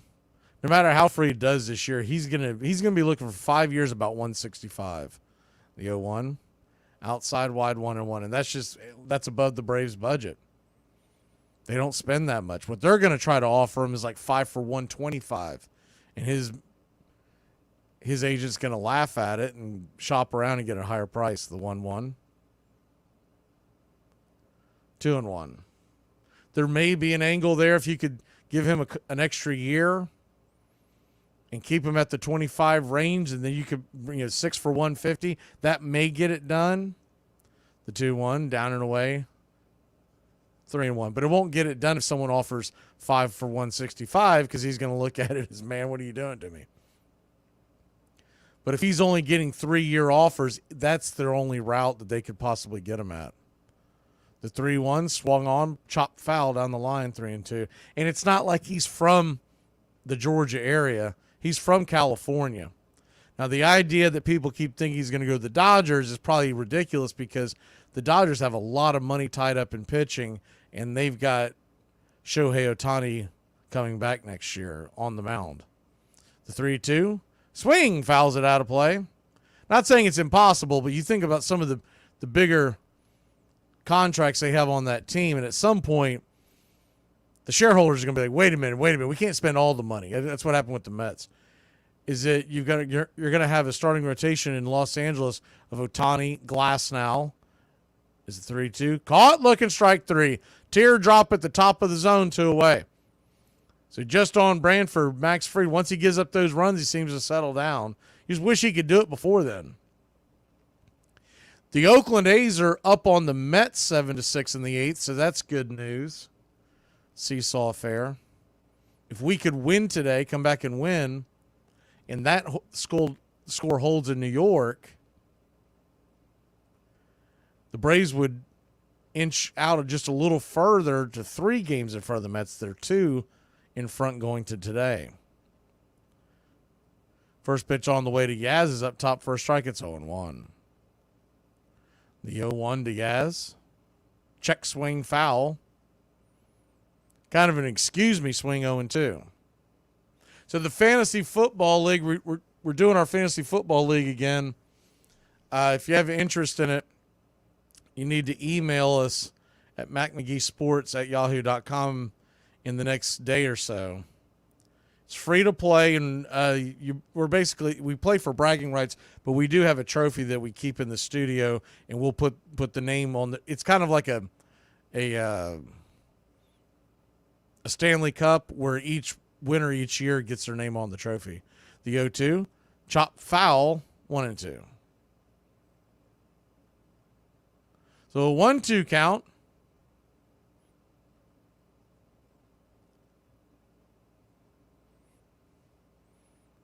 Yeah, that's why. I mean, that's the whole reason why when Swanson was signed by the Braves, Nerd Cave is the 0-2, grounded over to first. Second. It's going to be a 4-3 put out, second to first. That'll end the inning.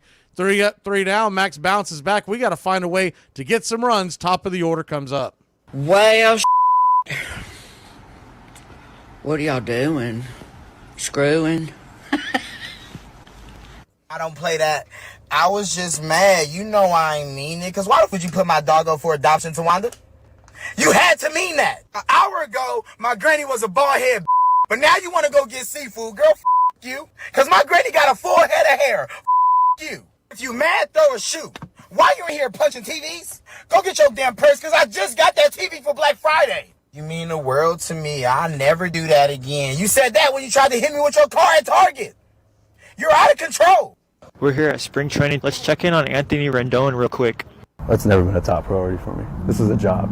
So I do this to make a living. I don't want to talk to you guys at 7 in the morning or whatever time it is. Do you want to like be here playing baseball? I have answered your question. So why do you keep picking at it? Oh, yeah, you technically answered it. This ass wants to come out and say, I wouldn't wish this life on anybody. I went from almost laughing to this gentleman to now despising this man. I'm angry on behalf of anyone who actually goes to work, God forbid, 2 to 3 jobs to put food on the table and pay rent and make sure their kids have what they need to go to school and barely are getting by.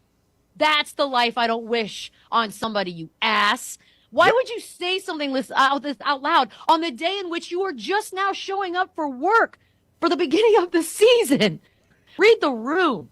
The fun of recalling something that you saw 5 days ago or 5 years ago or a lifetime ago, knowing that that's there to be plucked back into your life in an instant. Oh, God, that's rare. What's up, Braves country? Looking forward to a great Atlanta Braves season. See y'all at the ballpark. Love y'all.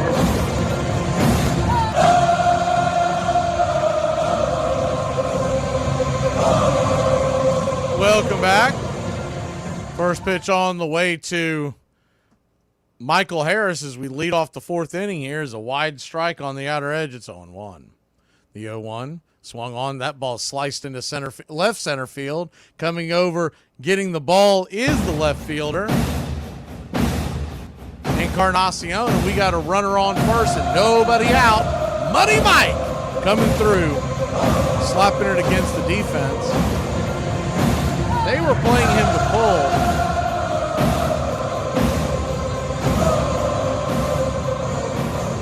Between the 5-6 hold, and the Braves are in business. First pitch to Riley is a sinker right down the pipe at the knees. It's 0-1. He's going to be trying to get Riley to roll over on one as he's hit into a ton of double plays this year. The 0-1 swung on, chopped it over to third. Yeah, there we go.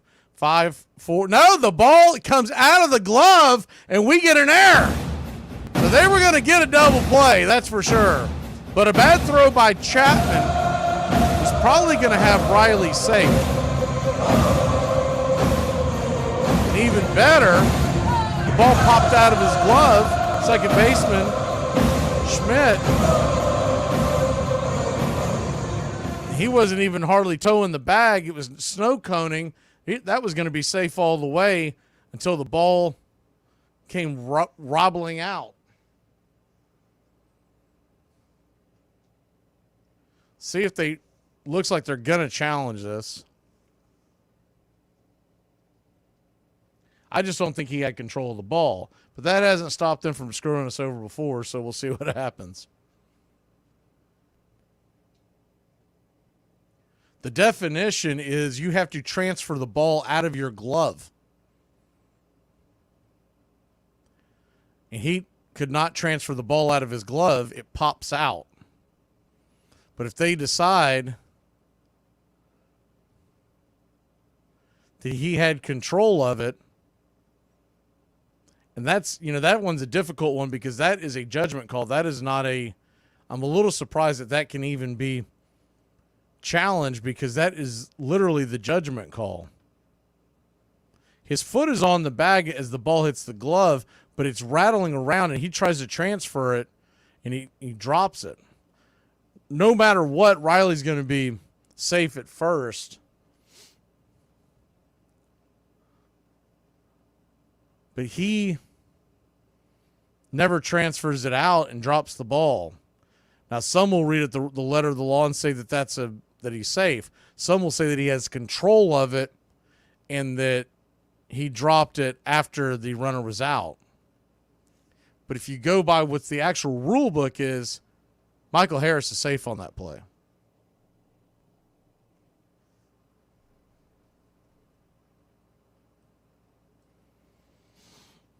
They're taking a while here, and if they're taking a while here, you may get the benefit of the doubt, because if they say something to the effect of the play stands, that just means that they didn't want to overrule the umpire.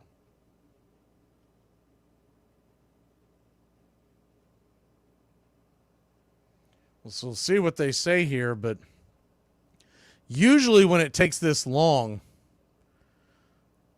the play will stand, unless you're wearing an Atlanta Braves ball cap. Then it tends to go against you.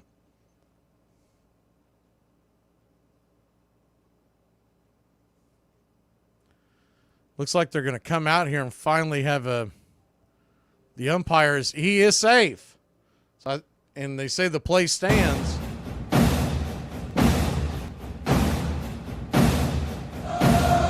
That's exactly what I was angling at, is the fact that you're a Giants fan, you're probably like, that's ridiculous. But the letter of the law is you got to be able to transfer the glove.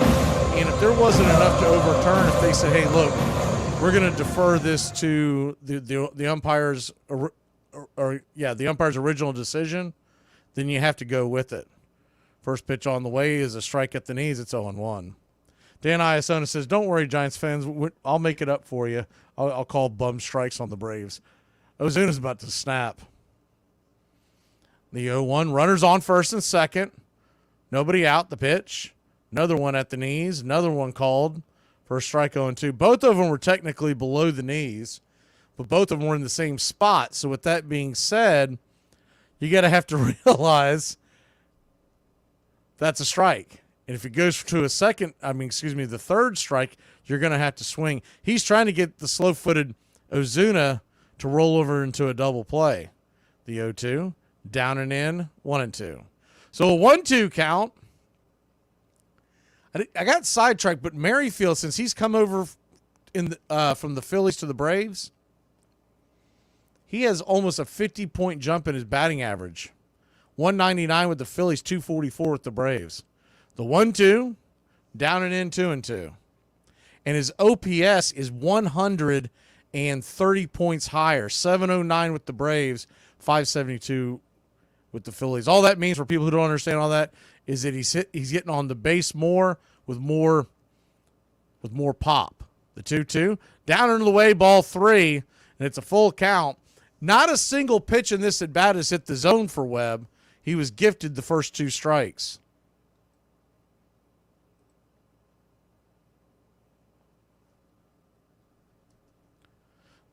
The payoff pitch, call it, looking, strike 3. Ozuna knew it.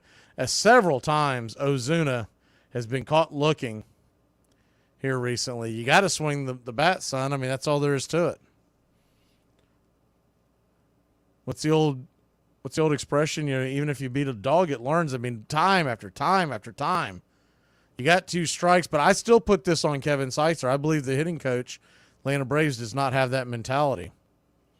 First pitch on the way. Sweeper outside wide, it's 0-1. I don't think he gets in their ear. I think he got extremely fortunate with the offensive prowess of last year. The 0-1 to Olsen, down and in, 1-1. One swing could change this game in a hurry. Braves trail by 2. Go ahead run at the plate. Riley, who runs well on the base paths, stands at first. The 1-1, swing and a miss, change down 1-2. I think Olsen was looking for that sinker. It's a low swing. He was looking to tattoo that sinker, but got the change instead. So 1-2 to Olsen. Standing on deck is d'Arnaud. The pitch. Another sweeper down and in, 2-2. The good news of this whole thing, come hell or high water, the Braves have started to work on the pitch count for Webb. It's still low for where we're at, but he is now up at 51 here with 1 out in the third, which is about where you'd want the opposing pitcher to be at. The 2-2, outside wide, ball 3. So a full count. Remember, every time he's gone to 2 strikes with these guys, he tries to get that low sinker. And if Olsen swings the bat the same thing like he did a second ago on that sinker, he'll get it. The 3-2. Swing, pops it down the right field line, just foul. He got the pitch he was looking for, just a little bit above it. If he has that swing like he did when he chased that original change, he's going to launch that thing into the drink. The payoff pitch. Swing, pops it up. Down the left field line. Just foul. Wind carried it out of play. About 2 rows into the seats down the left field line.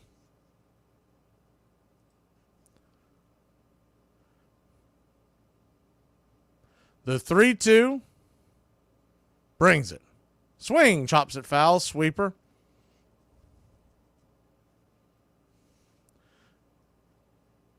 Runners on first and second.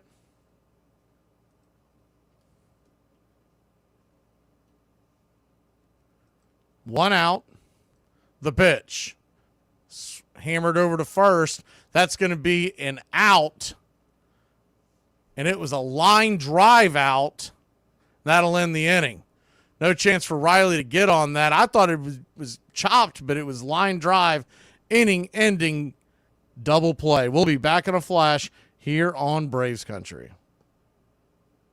I'm not a racist. My favorite movie is Rocky. What does that make you not racist? Apollo Creed is in the movie. So? So, he's a black guy who wins against a white guy. Oh my God. Yeah, I mean, it's assuming you count Italians as whites, which I mostly do.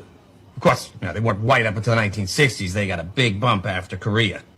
And it wasn't so much they got more white, the Cubans got more black, but I was okay with that too. Isn't this the toast that got you kicked out of Ronnie's wedding? Again, he married an Italian. Jesus. You think you could babysit your cousin? Of course I can. Yeah, if he cries, what do you do? If he cries? Yeah. I'm smacking the shit out of him. I'll be like, shut the f***.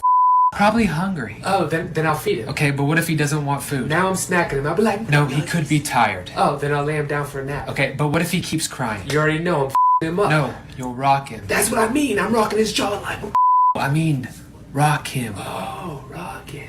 Yes, and then he'll probably go to sleep. Okay, and then if he don't, that's when I'll be. Dick Williams had come in as a drill sergeant manager, vowing to change the atmosphere of what everyone had referred to as the country club of the Boston Red Sox. Well, I made a statement and everybody laughed at me, especially the New England writers. Dick, will you make a prediction for the 1967 Red Sox? I honestly think we'll win more ball games than we lose. They thought I was nuts. But Williams had a plan. He was going to go with his young players, like shortstop Rico Petrocelli, first baseman George Scott, and center fielder Reggie Smith. And he was going to get them to play his way. Good defense, played good, smart baseball, ran the bases well, and were able to get bunts down and hit and run, do those things. He felt that we had a chance. And the young players weren't the only players who were inspired. Sensing a chance to turn the franchise around, Yaz attacked the season with a renewed vigor. Tired of losing, Yaz got himself in the greatest shape of his life. He worked out, he got stronger, they tried to pitch him in. Now he was getting the bat out, his hands in, the bat out, and bang, now he was hitting home runs.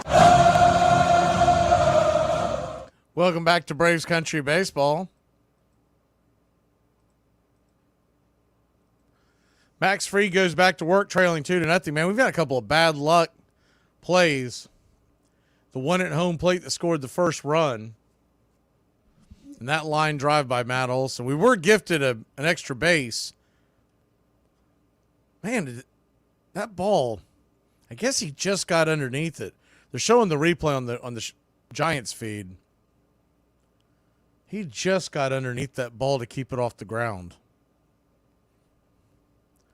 The 0-2 to Schmidt. He's 1 for 1 on the day. The number 7 hitter, though he's typically not a high hitter.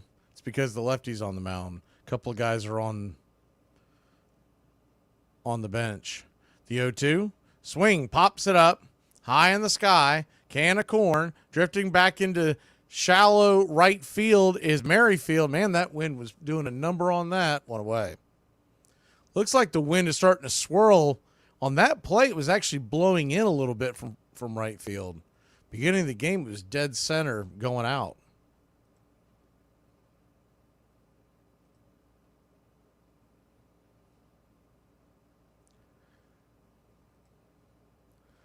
Lefty-righty matchup, Casale hammers the ball down the line. It's 0-1.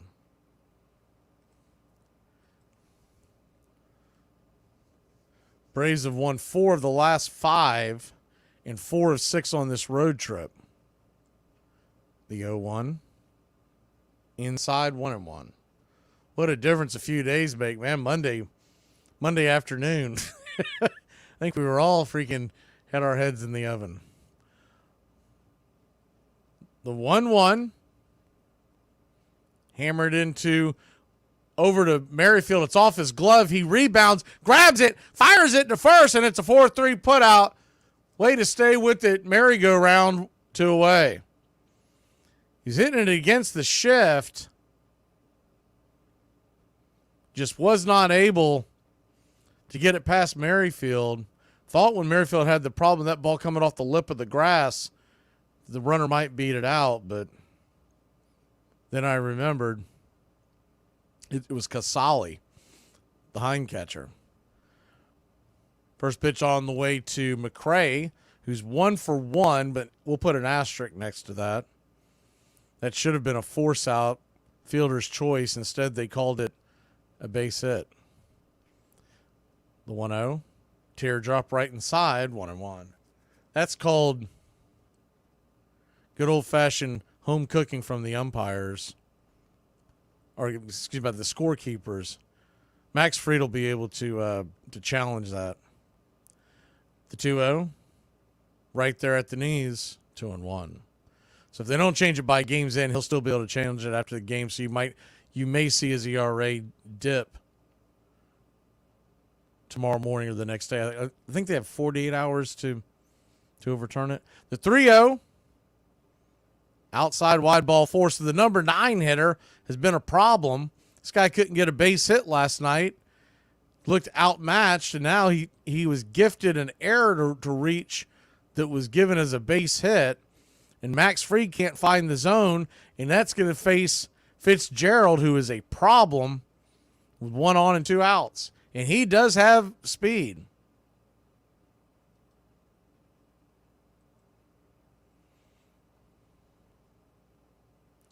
First pitch in the dirt.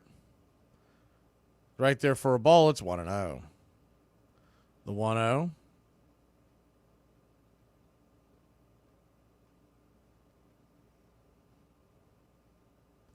Lefty righty.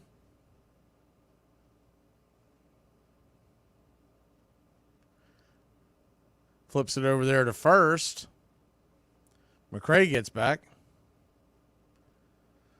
Max Fried at 83 pitches, by the way, here in the 4th. They would love to get him through the 5th, but he's going to have to buckle down here. Braves trail 2-0, bottom of the 4th.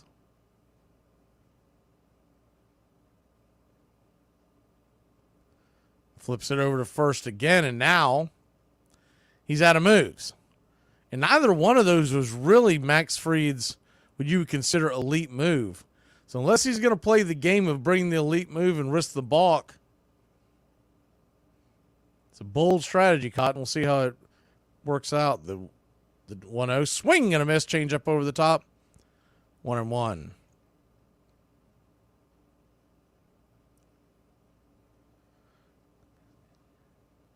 McRae's going to be trying to time that up to run on Max's curveball. The 1-1. Brings it. Swing and a miss over the top. 1-2.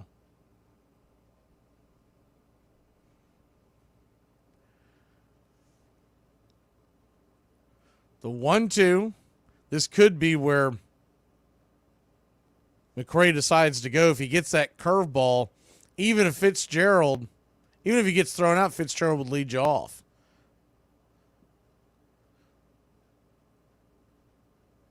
The 1-2 from Max. Swing, that ball's hammered over to short, and we stole one. Line drive caught by Arcia. We'll be back in a flash here on Braves Country, trailing by just 2. Oh, I'm sorry. I'm such a bad host. Can I get you guys something to drink? Oh, please, you're fine. I'll have a water when you get a second. Water? Got it. Dalton, did you want a water or anything? I'll do a root beer float. You can't just go to someone's house and ask them to make you a root beer float. Oh, I didn't know that. I mean, I would. I just don't have root beer. Oh, okay, it's fine. I'll have a milkshake then. Dude, pick a household drink. I don't know which ones are. What did you get? Water. Water? Okay. Do you have ice? Yeah, I have ice. I'll do a snow cone then. To the 98% of people who follow me but don't talk to me, who are you? Do you like taco? I ain't real proud of this, but damn, I've been drinking the out of them White Claws. I talked a lot of about them, but they kind of are nice. By the time I drink 15 beers, I'm so burpy and farty, I might need a spit up with a little and I drink liquor the same way I drink beer, and that's fast. Then the only one around here having fun is me and maybe a cop that gets a chance to kick my ass. He's got his taser out as soon as he shows up. Can't say I blame him. All he's heard is that there's a belligerent drunk 6'2" Sasquatch running around, and he is unpredictable at best. There ain't no brakes on this train. But them old claws, yeah, they taste about like you're making out with a cat that has a piece of fruit in its mouth. But I can put 12 of them down in a pretty reasonable amount of time. Biggest problem I see with them, though, is the price point. It's a little ridiculous to price a product that high in such economic times. It's arguably the hardest it has ever been out here for a pimp. No doubt about it, the 67 Sox will be becoming a team with championship dreams. There was a game in Fenway Park in late June against the Chicago White Sox when the Red Sox fell behind by a run in the bottom of the 11th inning, and Tony came up and hit a 2-run home run to win the game, and it was like an exuberance. Fans went crazy. They hadn't seen things like this in a long time.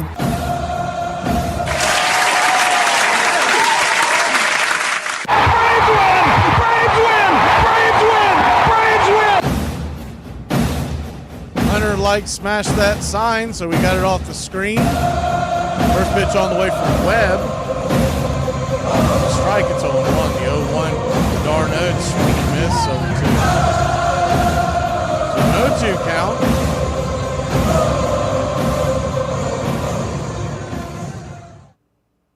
Kicks and fires. Slice foul and out of play. We'll do it again. Webb just reaching the 60-pitch plateau.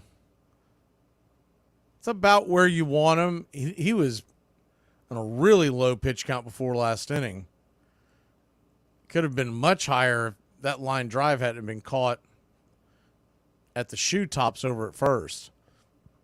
Doubling up Riley, the 0-2. Down and in 1-2. I think that's one of my biggest complaints about the Seitzer era is they don't have a game plan to eat pitches against guys like Webb to get him out of the game. The 1-2. Chopped over towards third. Should be an easy play for Chapman. Flips it over there. Gets Darno by about 2 steps. 1 away.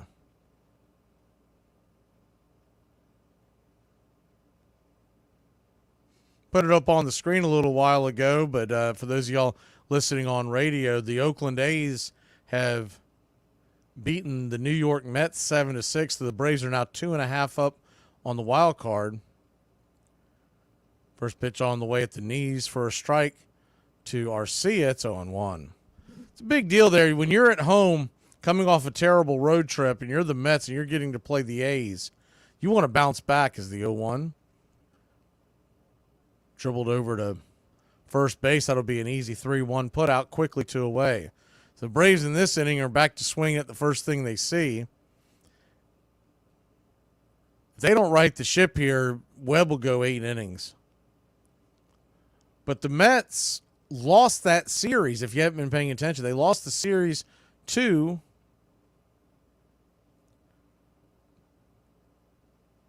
the A's. They lost game 1 and game 4.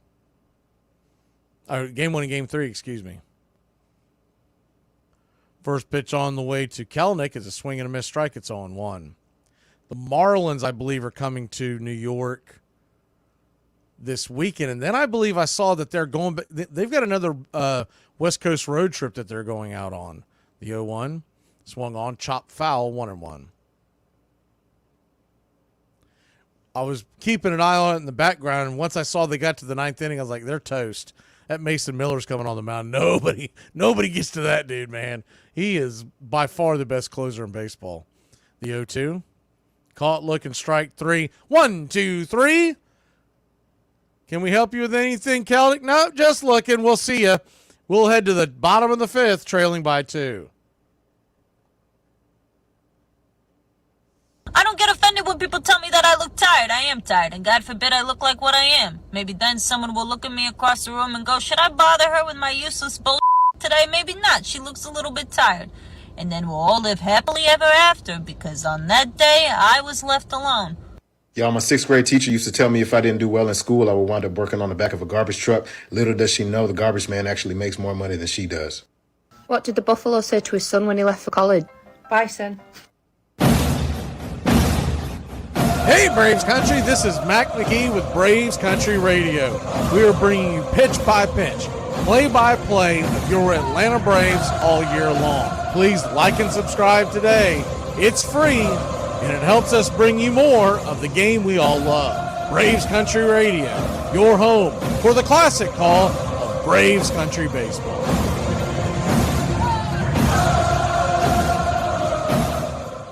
I've been worried sick. Relax, honey.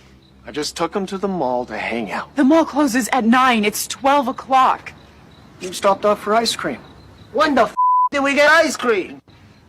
Baseball means what those of us who hold it in our heart need it to mean.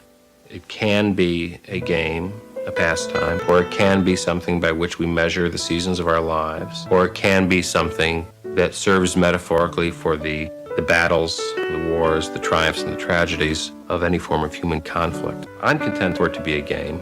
And I think that more than anything else, tells me that there's something in the world that I can count on, and that's never going to let me down. Please like and subscribe today. It's free, and it helps us bring you more. Braves Country Radio, your home for the classic call of Braves Country Baseball.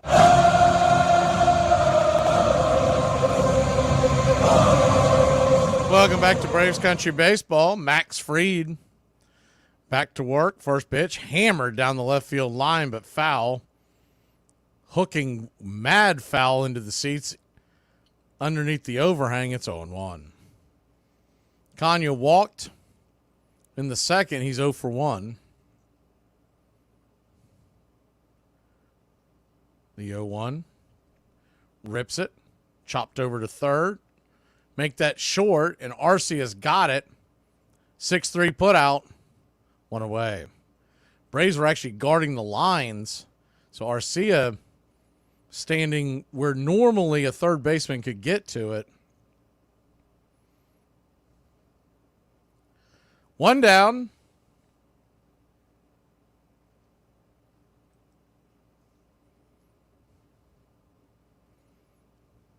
Lefty, righty, the first pitch. Swing. That ball's hit hard to Arcia. He backhands it. Fires that one over to first. 6-3, 2 down. Heck, if we get another one, that they may get free to the 6th inning. He's had a lot of trouble, though, with 2 outs in this game. Can't seem to put them away. Think that's just random, because normally if it was a rookie pitcher or a younger pitcher, you would say that they're just not focused. But, I mean, Max Fried, that's not the issue, obviously. First pitch on the way up top, 92, 0-1.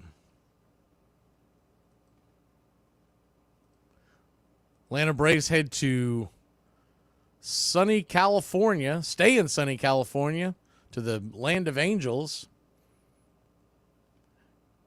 Tomorrow, the 0-1 swung on, fouled down the line, 0-2. And it is one of my favorite days. It's turning into Schwellenbach Day. Spencer Schwellenbach, as of right now, is expected to take the pitch. Sale on Saturday and Morton on Sunday. That could change. The 0-2 inside 1-2. They haven't indicated that was going to change.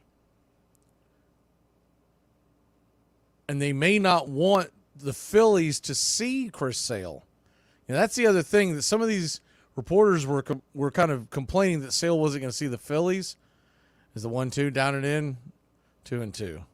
Well, let's just assume that we make the playoffs and assume that we're run into the Phillies in the playoffs. The less time they see Chris Sale, probably the better. And if we had a larger lead in the wild card, I'd be inclined to do it intentionally. But that is not the case right now. The 2-2 swing blasted into left field, but he just got underneath it. It'll hook. You could tell he just got underneath that one for a loud out number 3. We'll head to the top of the 6th. It's 2-0. Be back in a flash. Every day I get up and do housework. I do the dish. What's wrong with your face? Because your audio doesn't match your video. It's quite perplexing. That's what my face does when it doesn't make sense. If anybody can have you, what I'm supposed to do with you? You like a roach. You at everybody's house? Nah. You don't even know your worth. You giving yourself away for pennies on the dollar. Then you want to come to me acting priceless. Girl, God is going to love you unconditionally. And I love that for him. I love that for the Lord. However, my condition is, act like you're worth more than a hot and spicy.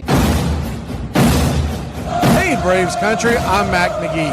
Join us for Pitch by Pitch, Play by Play, the classic call of Braves Country baseball. We're bringing you Atlanta Braves baseball all year long.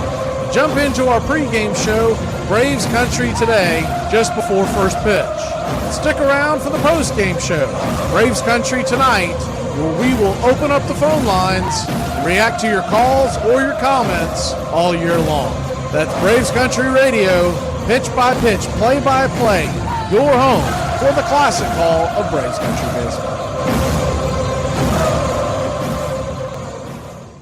I know so many times at the ballpark when I'm sitting with my kids, I look at them and their excited faces and the fact that they love baseball just like I do, and remember the days when I was at Ebbets Field with my own father, who died before they even had a chance ever to know him, and he was the most wonderful character, Michael Francis Aloysius Kearns, with this optimistic view of life. And I know that they know him through baseball, and sometimes when I close my eyes, it's almost as if he's there and not my kids, and then it all gets mixed up together. If there is a magic in baseball, I'm sure that's what it is.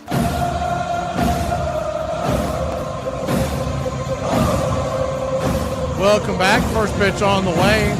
Righty-righty matchup. Webb fires a heater just off the plate to Laureano. It's 1-0. The 1-0 misses wide. 2-0. So a 2-0 count. Swing. Hammers it down into the, just past the Giants. Excuse me, the Braves bullpen near the Giants camera well.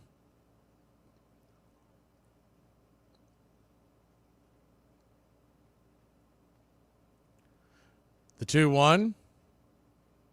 Changeup misses. Ball 3, 3-1.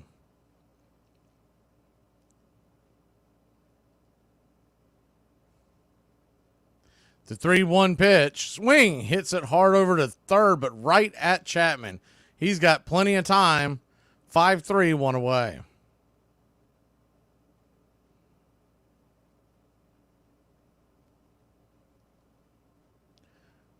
One down. That'll bring the ice cream man to the plate.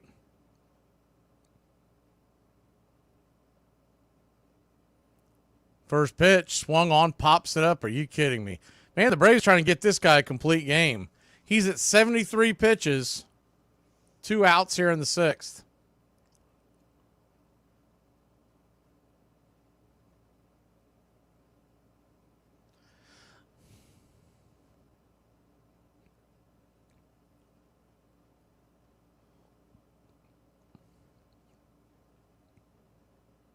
First pitch to Michael Harris, who leads us off. He swings at the very first pitch he sees. He's back to his old ways. That's an easy 2 pitch outs after Max Fried. He's going to go back out there, but that was pathetic. We'll be back in a flash. You know, they say, like, money doesn't buy happiness. First of all, that person had money. Secondly, like, I don't know who they are. But I do know that I'd like to form my own opinion on the subject. I need people to understand that if I text you H-E-H-E, it's not it's it is not it's they're two completely different vibes. Can I talk about I got a reputation? I used to be a hoe. I ain't no hoe no more. I ain't been no hoe in a long time. A long time. I'm trying to change. You were a hoe. Back in the days. How long haven't you been a hoe for? For a little minute. For a little minute. You have any idea how fast you were going? Funnily enough, I was just talking to my friend about that. Our speedometer's melted, and as a result, it's very hard to say with any degree of accuracy exactly how fast we were going. 78 miles an hour. 78, huh? Well, yeah, I could buy that, sure, I guess. You would know better than us. Do you feel this vehicle is safe for highway travel? Yes, I really do. I believe that. I know it's not pretty to look at, but it'll get you where you want to go. Now, you got no outside mirror. No, we lost that. You have no functioning gauges. No, not a one. However, the radio still works. It's clear as a bell. Well, I know everyone here is like, how do we date you? Thank you. You can't. And not just because I'm not totally out of the woods with this UTI I have right now, but also, thank you. Oh my God. The feeling of connection, bat against ball back and forth with your father or your brother. The idea that you can throw a piece of yourself out there into the ether and it comes back to you. This is the promise of everlasting life, that it's not going to end, it's going to come back to you. Welcome back to Braves Country Baseball. First pitch on the way from Max Fried is a swing and a miss curveball over the knees. It's 0-1. The 0-1. Fried comes set. Brings it.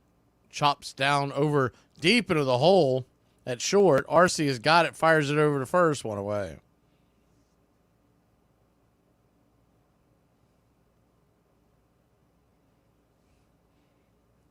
One down. Max Fried at 96 pitches. He's teetering right there.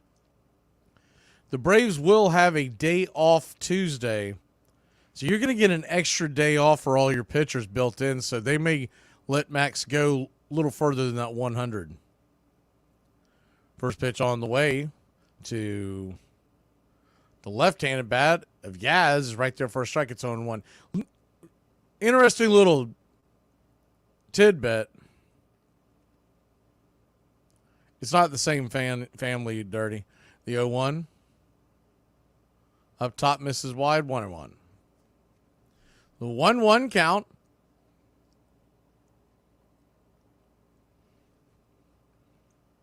Kicks and fires. Drops it down the line for a drag bunt, but just foul 1-2. So an interesting little tidbit. Y'all were asking the other night how long they've been keeping up with the 100 pitch count and when that became a thing.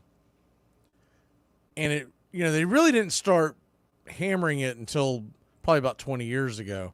But the 1-2, curveball in the dirt, 2-2. I was watching the replay of the Tuffy Rhodes game, Cubs Mets, this morning while I was getting ready for the show. I always have the MLB Classic channel in the background playing.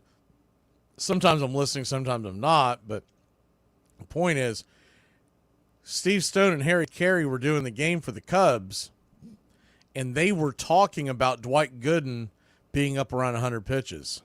The 2-2, swing, that ball's hammered. If it's fair, it's gone. It's towards the right field drink. Is it fair? Just foul down. Missed the foul pole by inches. Didn't quite get to the drink, but it got over there at Levy's Landing just before you get to the drink. But anyways, the point being, Steve Stone's made the comment. He said, we have been tracking him today as the 2-2 in the dirt, 3-2.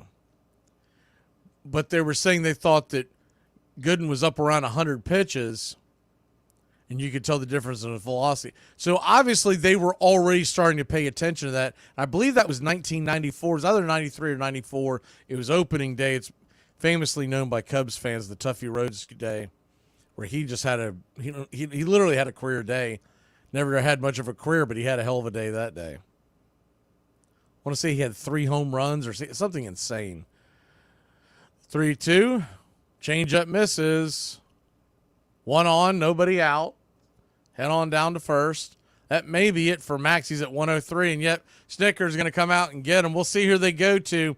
You got the right-handed Kenya coming up, and Ramos and Ramos. We would think you're going to get a righty coming out of the pen. We'll see when we come back. Braves trail 2-0. They always say that you only live once. And that is such a relief. I cannot do this a second time, thank God.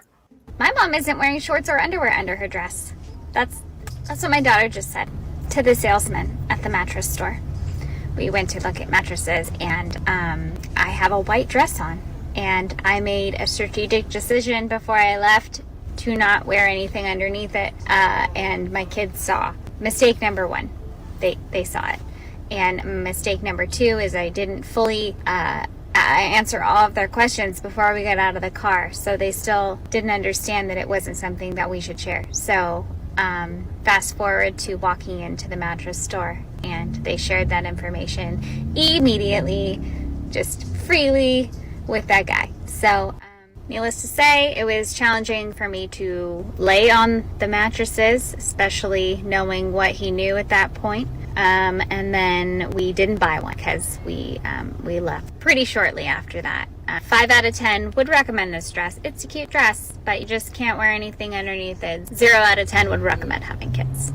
I don't mean to brag, but my videos are enjoyed by well over 4 people worldwide. When Detroit began to burn to the ground in July of 1967, Willie Horton, still in his uniform, walked the streets of Detroit pleading for peace among African Americans in the community, and it went for naught. And that really was the beginning of a summer of tremendous unrest. While the country struggled with racial issues, baseball offered the nation a model to follow.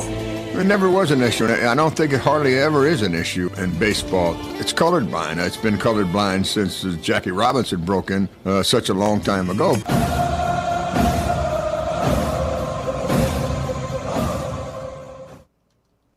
Welcome back to Braves Country Baseball. Jesse Chavez is coming on. Had a pretty good outing earlier in this series. See if he can dial it up again. First pitch on the way. Swung on and fouled back. It's 0-1. The 0-1.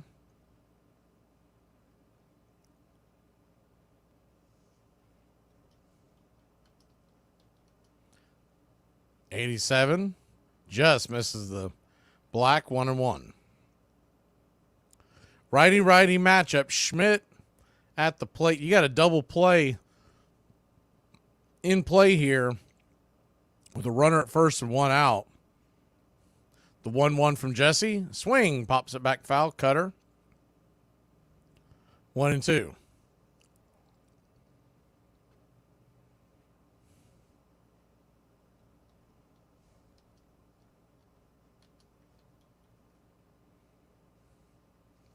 The 1-2.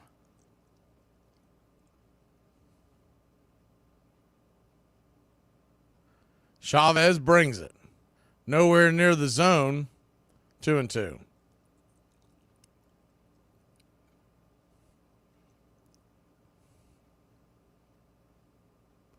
Yeah, Carrie, the plus WCGB stat is what we called fake. The 2-2. Swing. Slaps it back. Foul. Do it again.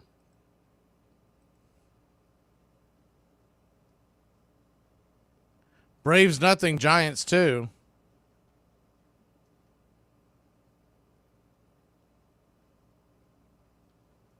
Runner at first, 1 out. Swing. That ball's hammered into left field. That ball is gone. 4-0 your score. Jesse Chavez gives up another homer. Casey Schmidt, his 5th home run of the year, 10th RBI. That's the problem with having Jesse out there on the mound. He's either really good or really bad. There doesn't seem to be any in between nowadays.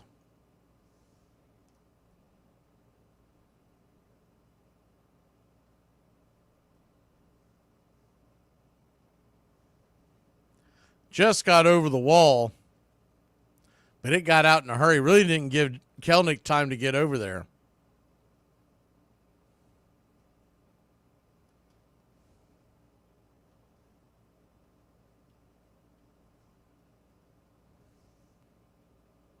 Casale now the batter with one down. Braves trailing 4-0.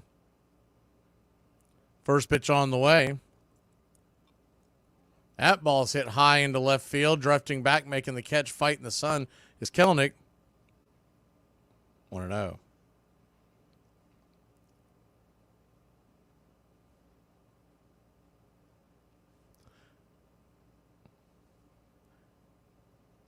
So, Kerry, WCGB isn't a stat.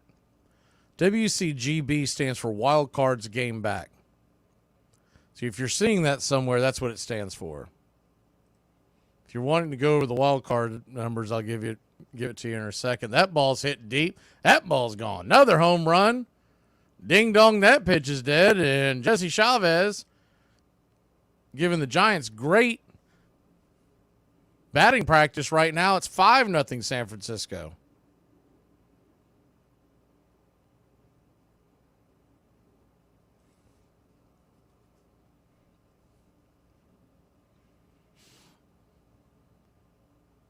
That was right down the pipe. I mean, you couldn't have put it on the tee better than that one.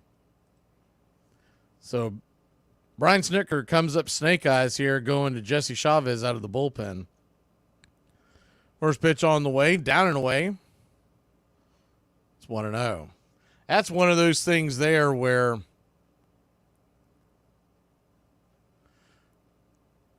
the pitch on the way, cutter to Fitzgerald, misses, nowhere near the zone. Pitch on the way to Fitzgerald, now hammered into left field. That's going back on the track. Making a leaping catch is Kelnick. Good Lord, get him out of the game. Brian Snitker spits the bit once again. We head to the 7th, trailing by 5. Ever since I joined TikTok, I can't even walk down the street without someone recognizing me from my videos. You suck! You see my tatas through my shirt. Mind ya, biz. I think I speak for just about every heterosexual male. If I can see your tatas through your shirt, I'm going to stare because they're out there. A lot of people have asked me to react to the Olympic Australian breakdancing. Oh, I'll be the first to admit that I don't fully understand a lot of the flopping about that she's doing here. Oh, I may not understand it, but I sure as wouldn't be able to do it. Not without pulling a hamstring or having a panic attack. She is at the Olympics, and I am sat at home. A fat. A lot of people are saying this shouldn't be in the Olympics, but we need this kind of weird in the Olympics. It spices it up. There's only so many times I can watch people run a slightly different number of meters. It gets boring. And what the are you doing with your life? Criticizing somebody in the Olympics? You're probably only watching this video because you ran out of Candy Crush energy points. You go to put your bins out and within seconds you're mouth breathing and thinking about ordering a more ergonomic office chair because your back hurts. So shut up and watch it. Lou Brock, who was playing in his first All-Star game. I ain't never been in an All-Star game ever, and I decided to come to the ballpark early so that you could look like you know what you're doing. And I got to the ballpark by 10 o'clock in the day, walked in, asked one of the clubhouse kid if he'd get me a Coca-Cola. The kid came back, and he said, by the way, my name is Tom Seaver. Seaver, a future Hall of Famer, was a 22-year-old rookie pitcher for the New York Mets. And in his first All-Star appearance, he would prove to be unhittable. But the star of the game for the National League would be Cuban-born Tony Perez of the Cincinnati Reds, who won the game with a homer in the 15th inning. Ball and Perez rips into it for a long drive to left field. It's gone!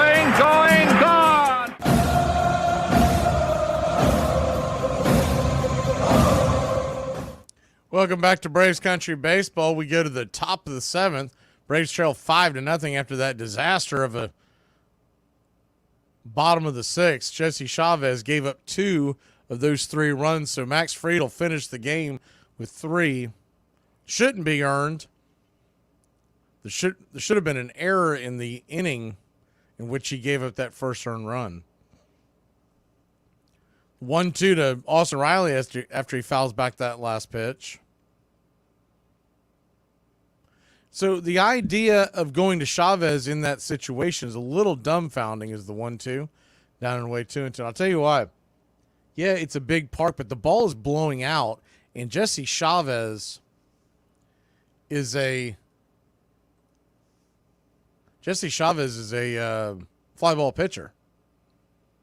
The 2-2, Riley decides not to swing. He just took it right down his throat. Caught looking, one away.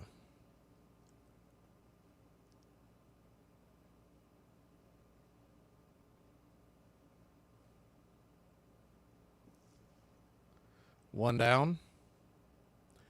WCGB, once again, Carrie, it's not a stat. It's just showing you where you are in the wild card position. How many games back. So I'll go over it real quick, but the Reds, for the short of it, they're 4.5 back, meaning they're 4.5 games out of the wild card, the last wild card spot. The 0-1. Down and away. 1-1. Marcell Ozuna, man, we could get him off the schneid here. That would help us out, maybe claw back into this one. The 1-1. Swung it. Man, what was he swinging at? 1-2. That ball almost hit his kneecap. If he hadn't swung and turned that way, it would have. So you're asking about what the American League wild card is, I guess? The 1-2. Swing. That ball's going to get dropped into center field. That'll be a base hit for Ozuna. Cutting it off pretty quick is McCray. No chance to stretch that into 2. Hit it towards the gap, but they're playing Ozuna very far back. We got 1 on, 1 out. So you were asking about, where is that? Orioles, Twins, Diamondbacks. They're not all in the same division. So you must be on some. What side are you on, Carrie? The first pitch on the way, swing and a miss. It's 0-1. Tell me what site you're on, because you may have jotted down the wrong statistic. The 0-1. Outside wide, 1-1.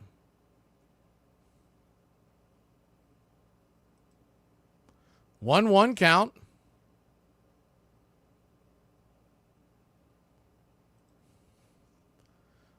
Outside wide, 1-2.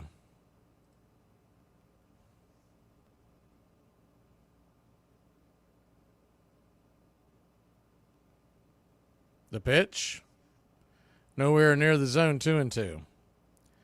So, kind of not making sense, but the Diamondbacks and Padres, they are in the National League. Orioles and Twins are in the American League. The 2-2 pops it up high in the sky, got underneath that one. It'll die into center field. Major League pop-up for sure, 2 away. Minnesota and Baltimore are leading their wild cards. Arizona and San Diego are leading their wild cards. They do not have the exact same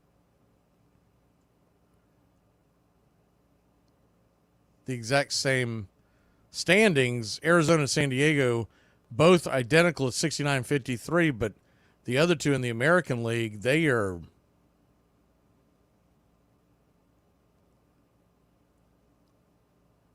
Baltimore 71 wins and Minnesota 67 is the short of it. The 0-1 to d'Arnaud, runner at first. The pitch. Swing, dribbles it over to third. That'll be an easy out. d'Arnaud now 0 for 3. We'll head to the bottom of the 7th. Get up and stretch, Braves country. Braves trail the series ender 5-0. All right, I can't see you. Let me hear you. 1, 2, 3. We out to the ball. We out to the find me something up, crack the jack.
Welcome back to Braves Country Baseball.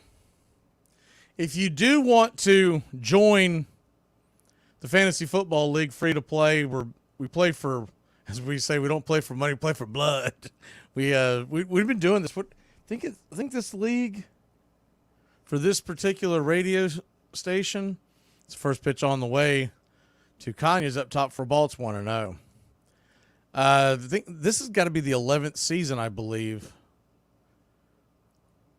The 1-0, chop foul down the line, 1-1. Once again, we have like a Stanley Cup type trophy that we have put all the winners on. But anyways, if you want to join it, just drop your email to us, and we'll send you a link to join. The 1-1, outside wide, 2-1. If you don't want to put the email in the YouTube chat, you can go over to our Facebook page, Braves Country Radio, and just DM it to us.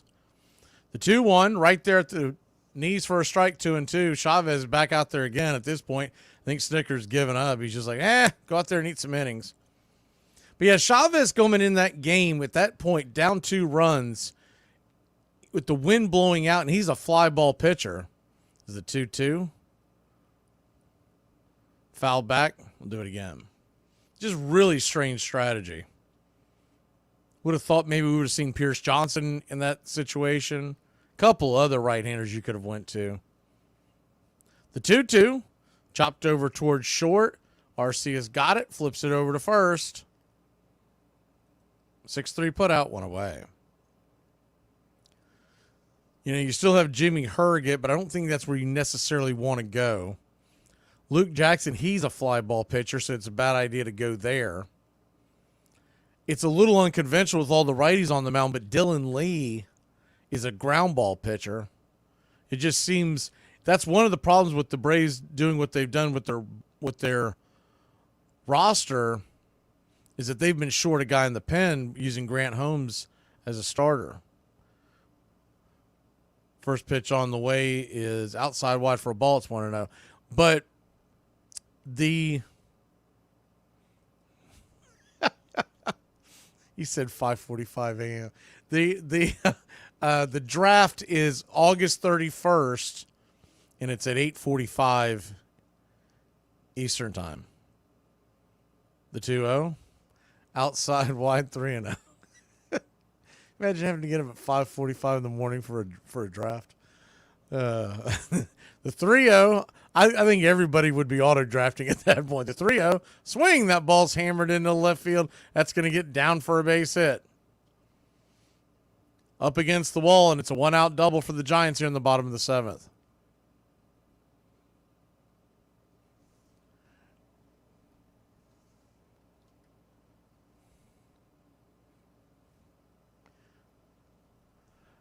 So easy way to remember it, it's the same day at the beginning of college football season, of the full slate.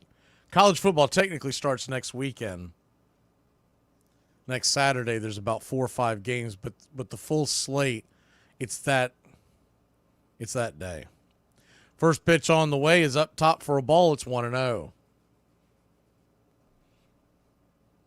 The 1-0.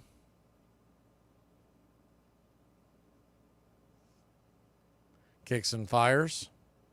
Down and away. 2-0. Mark, where did you send the email? The 2-0 count, because I don't see it in the chat. Did you send it to the Facebook page, or did you send it elsewhere? The 2-0. Hammered into right field. That's going to go off the wall. That'll score a run. And poorly played by Loriana. That thing shot off the wall like a pinball and kept rolling. I don't know how in the world he's only at second base, but it's an RBI double.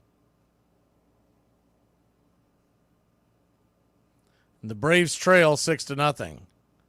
It hit the top corner and then ricocheted to the right. There's that really weird crevice out in right field. So it was it barely missed going out. The naked eye, it looks like it dropped to the bottom of the wall, but it actually hit the very top of the wall and then shot down to the lower part to the right of it. And then that's what threw Laureano off. He thought it was. I mean, it's a hell of an area to try to play off of. First pitch on the way is a strike. It's 0-1. The 0-1 followed up to Encarnacion. Down and away, 1-1.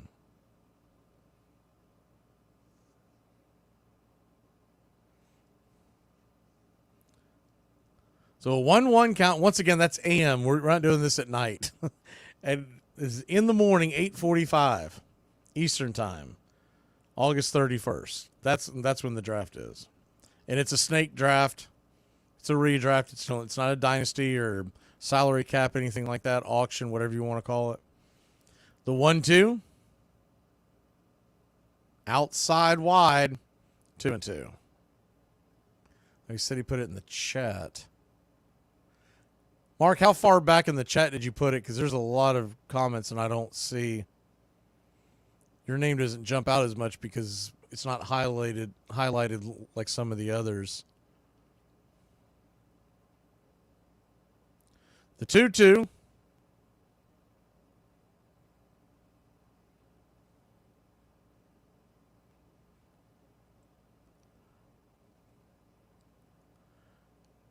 Brings it. Down and away, 3-2. Yeah, I can't find it, Mark, and Jason's trying to find it. He's always doing three things at once when he's doing this. I don't think he's going to be able to find it either. And to our count right now, there's over 600 comments in the chat, so I don't know if I'll be able to rifle through that. The 3-2 swing fouls it down the line into the seats. Runner at second, 1 out. I know another problem is too. I reset the page a little while ago to check the numbers. 3-2 caught looking, strike 3 on the outer edge to away. When I did that, it usually resets the entire thing.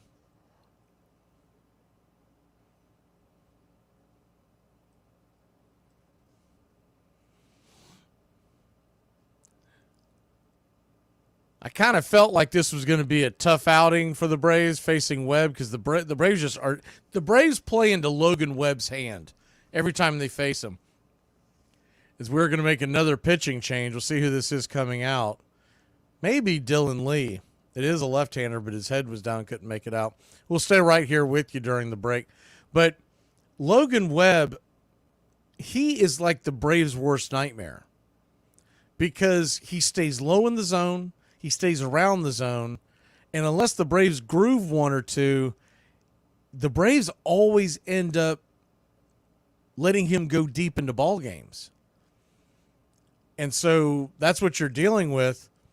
We've ran into him a couple of times over the years where he just didn't have his best stuff when we've gotten to him.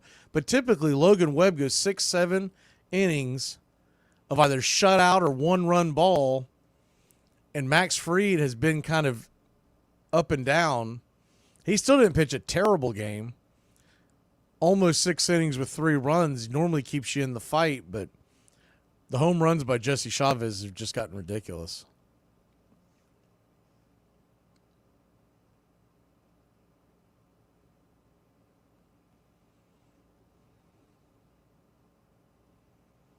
Well, I either put it in again or whatever. Braves trail 6-0. Is YouTube deleting it every time? Is that what you're saying? Because I don't see it. And I don't see it on any, and we've got even the application. They must be deleting it. If you go over to our Facebook page, Braves Country Radio, you can just direct message it to us, or you can email me. And the email is here on the channel, but Mac Magee Sports at Yahoo. I didn't know that it did that. Deletes emails. There's probably a reasoning to it. There's probably something that YouTube's trying to block people from spam or something. You know, I've never looked into that. The 0-1, it's bummer. Hey, we got a bummer day. You know what? You might as well burn bummer on a game that's 6-0. He is a ground ball pitcher, so he might be able to eat some innings, maybe give you a chance to get into it. The Braves have hit the bullpen pretty well, so if they can get Webb out, this game isn't necessarily over, but we only have 6 outs to get 6 runs.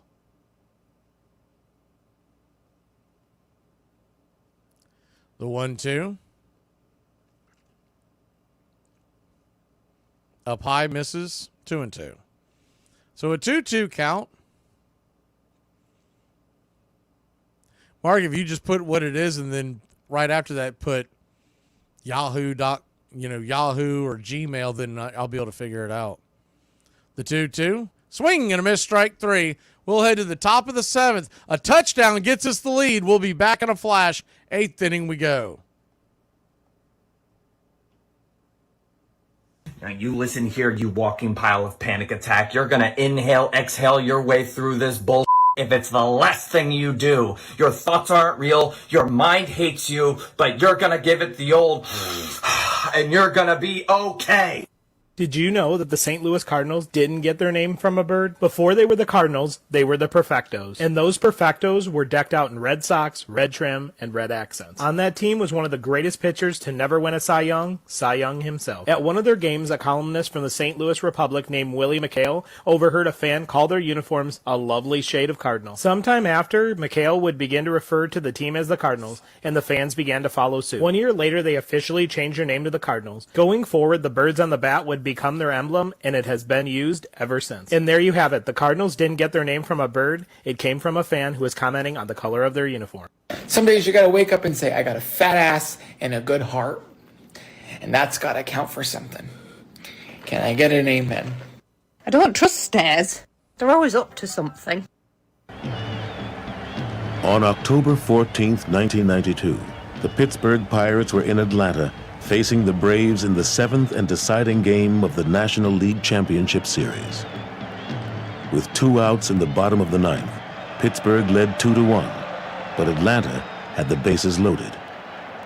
A pinch hitter, Francisco Cabrera, who had had only 10 at-bats all season, was at the plate. And now the Braves season hangs in the balance. 2-1. Line drive and a base hit! With the tying run in, most assumed that the runner on second, Sid Bream, hobbled by 5 knee operations, would be held at third, but the third base coach sent Bream anyway. Bream to the plate! And he is safe! Safe at the plate! The Braves go to the World Series! Welcome back. First pitch on the way. I hope you're sitting down. Arcia swings at it. It's a 1 pitch out. A dribbler over to third, 1 away.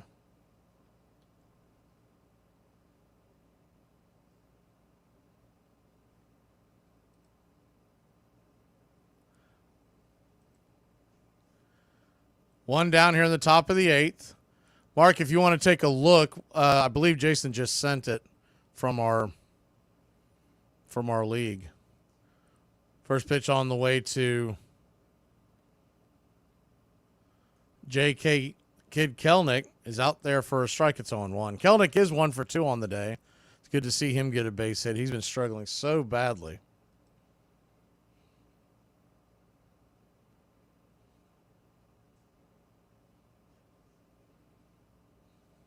The 0-2. Now, Goat, make sure to take that email and share it with every business that you know. The 0-2, down and away, 1 and 2. Publix, like whoever, when they say, "Can we get your email?" The 1-2, kicks and fires.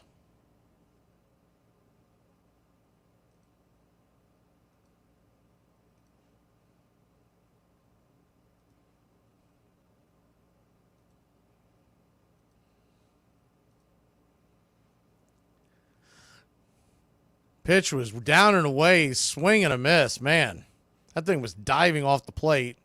Strikeout.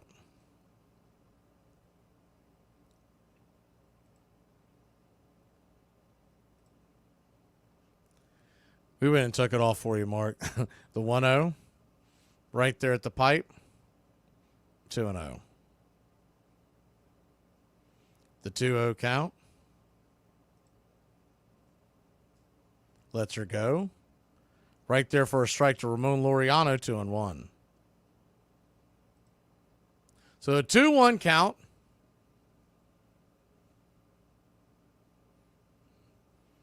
Swing, fouls it away, 2-2.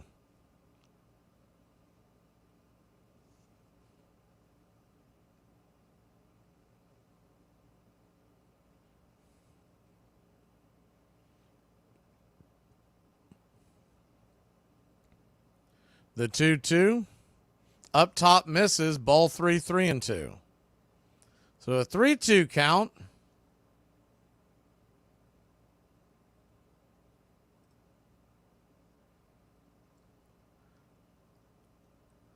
The 3-2 is fouled off into the crowd. We'll do it again.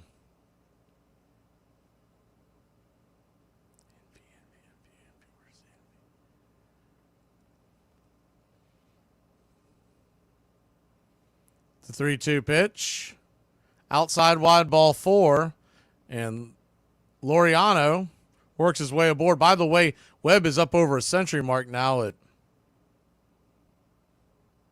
101 pitches.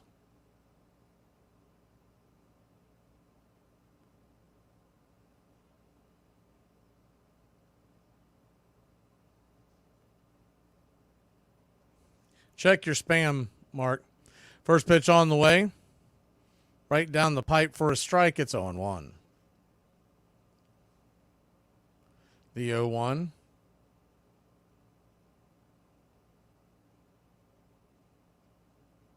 Outside wide. 1-1. 1-1 count to Merrifield. Braves trail 6-0.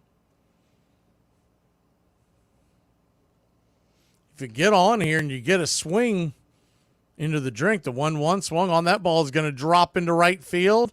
And good defensive play by Yaz, honestly, because he came up on it. That thing could have easily kicked away. We got 2 on, 2 out.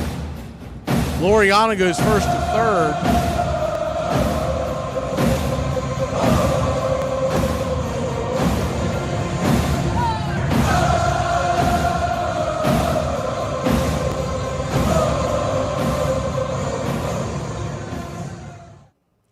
They're going to hit the break while they do that. I'm trying to pull up the email for Charlie, but for some reason I can't find it on the other one. We'll be back in a flash here on Braves Country. Okay, listen, I might not be good looking, but let me tell you, my personality is also a show. I literally have nothing going for me. Hey, Braves Country, this is Mac Magee with Braves Country Radio. We are bringing you pitch by pitch, play by play of your Atlanta Braves all year long. Please like and subscribe today. It's free, and it helps us bring you more of the game we all love. Braves Country Radio, your home for the classic call of Braves Country Baseball.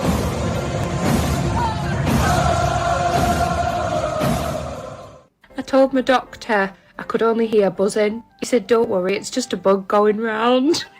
If you're just finding my content, I'd like to say, welcome to the freak show, darling. For the next decade and a half, Atlanta would dominate the National League, returning again and again to the postseason. The once promising Pirates would go in the opposite direction, often finishing at the bottom of the standings. And their supremely talented left fielder, who had almost thrown Bream out, would never again play for Pittsburgh. During the off-season, he would sign the most expensive free agent contract the game had yet seen.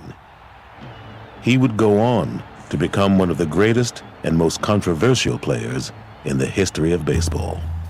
No one in baseball ever supported Bobby Bonds. The owner, the general manager, the press, the teammates, nobody in the game stood up for the father. So what Barry learned about baseball was great talent matters, great scholarship about the game matters, but you can't count on anybody in this game to stand up for you because they didn't stand up for my father. Welcome back to Braves Country Baseball. First pitch on the way, sinker up top. For a strike, it's 0-1. CP, if you could send it again, that it got lost in the maze. I don't know why I can see it on winning, but we can't copy it from off of our application. The 0-1, down and away, 1-1. So a 1-1 count. I'm not digging through old emails, John. Jeez, you lazy bastard. The 1-1, first and second, 2 out. Outside wide, 2-1.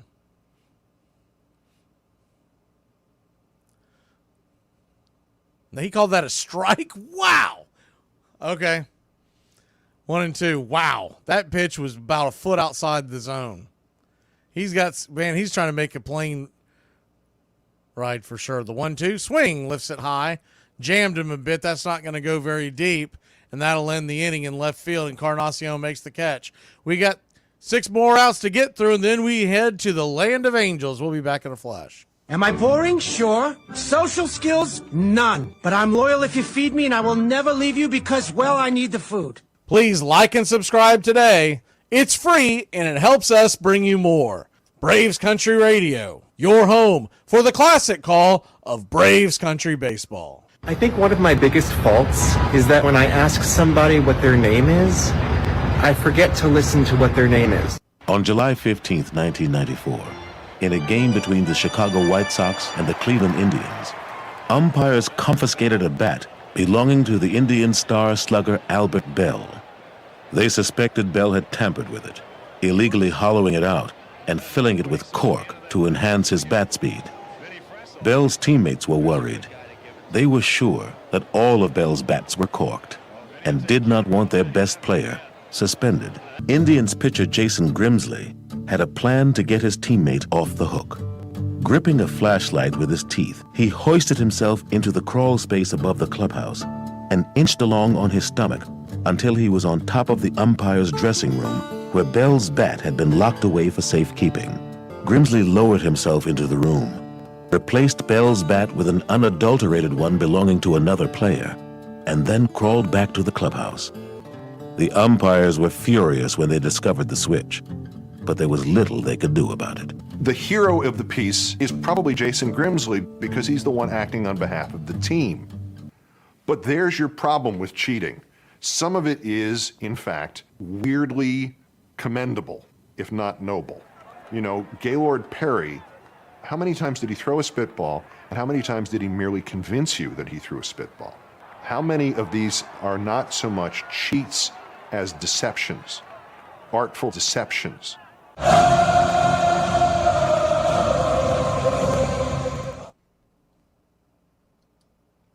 First pitch on the way from Bummer, who's out there to try to take care of business here in the 9th inning. Braves trailing 6-0.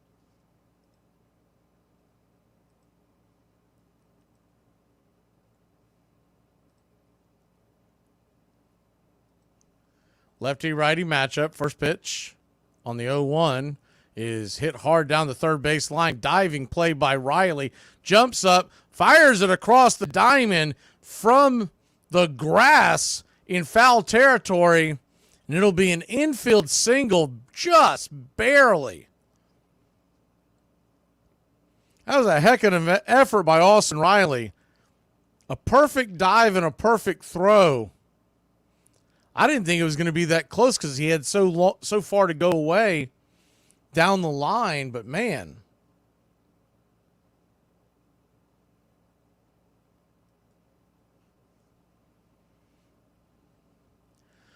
First pitch on the way to Casali. Now, if Casali hits that, being a catcher and a slow-footed catcher, he's out. But he could not get Schmidt. The 0-1 in the dirt, 1-1. We sent it, John.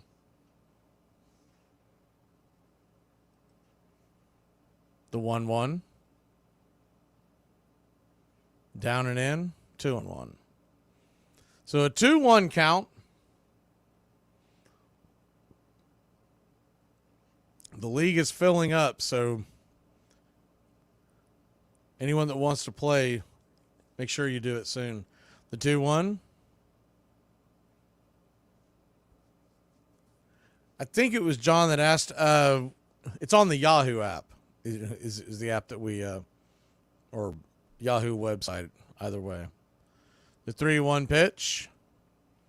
Kicks and fires. Chopped high. Baltimore chopper. Bummer's got it. Flips it over to first. Someone with great speed is going to make that a very interesting play, but Casali, lumbering down the line, was out by about 3 or 4 steps. Runner from first moves up to second with ease. Yeah, well, I've been playing fantasy football, fantasy baseball for over 30 years. And to me, the Yahoo app is by far the best. It's really not even close. First pitch on the way is down and away for a ball. It's 1-0. First of all, it's free to run. That's number one. And number two, they usually get the information as quick as anybody. The 1-0. Swing and a miss, 1-1. Strangely enough, the worst one is the NFL. You would think the NFL would be dialed in on a good application. Their thing sucks. The 1-1. Sweeper misses on the lefty McRae, who's 2 for 2 with the asterisk. 2-1 pitch.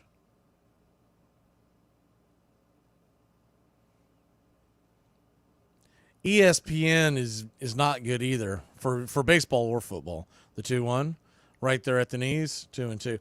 And CBS isn't bad, but the fact that they charge you as much as they do, to me, actually drops it below ESPN because of that.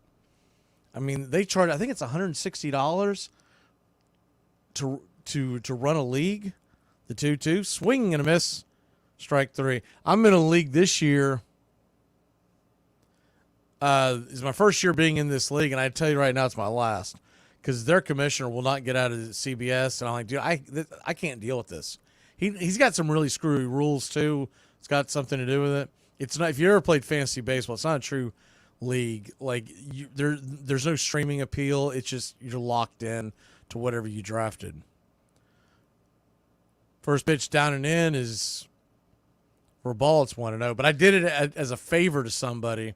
I'm like, man, don't come at me again with this guy. And then that guy comes at me to want me to join a football league with a huge buy-in. I was like, dude, I'm out, man. I'm done. The 1-0. Inside, 1-1. 1-1 count. It's just the way it is, Jay.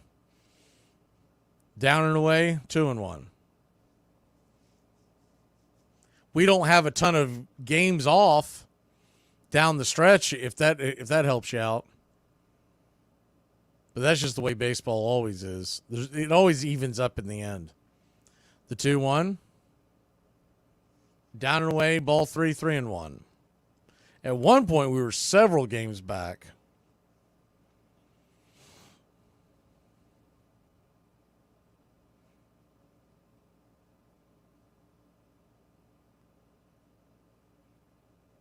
The Padres have played 2 more games. Arizona's played 2 more games. I mean, it's really not that big of a difference. The 3-1 swing and a miss over the top, 3-2.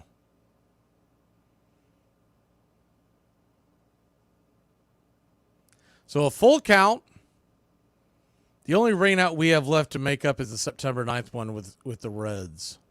And that, by the way, it's in Atlanta, but it is a 6:40 start. It's a weird one. That pitch was caught looking for strike 3, a bender on the outer edge. We'll head to break. Heading the 9th, needing 6 runs to tie. Y'all want to know who I date, who I go with? No. He's got to come in with a fastball and gain a fastball hitter. Deep to left. There's Ron Gant's first ever grand slam. I was talking to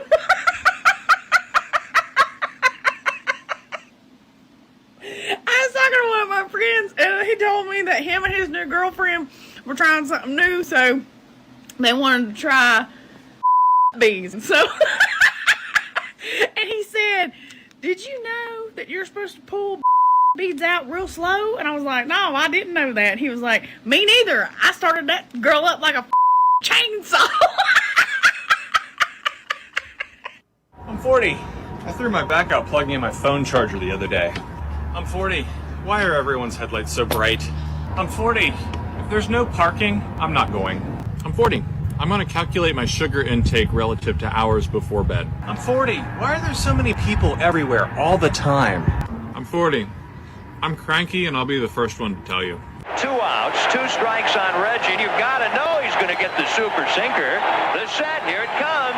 The sinker swung on and missed. Reggie is fuming. Late in his career, Hall of Fame pitcher Gaylord Perry confessed what those who had played against him knew all too well, that he had regularly doctored the ball. Generations of major leaguers, including some of the greatest stars in the game, used some form of amphetamines to increase their focus and energy. But by the late 1980s, some baseball players had found a new way to gain an edge.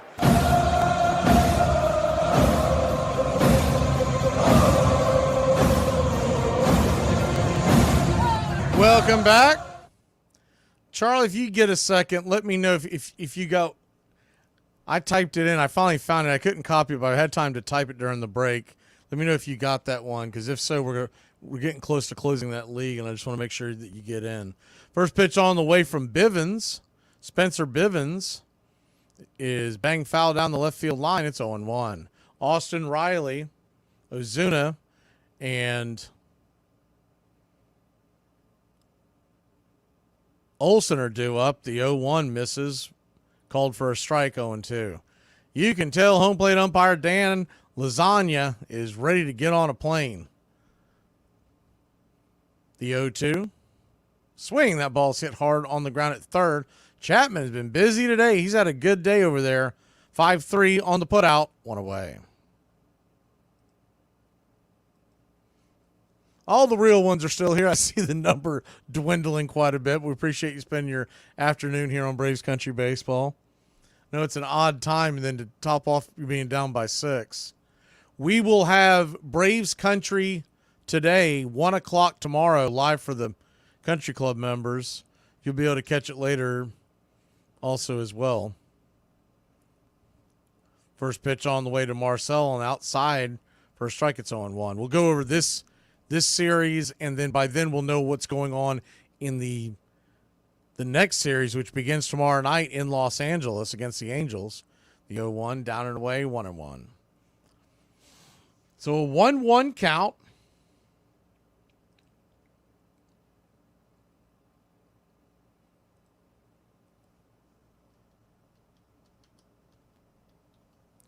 Pitch on the way to Ozuna's hammered down the left field line.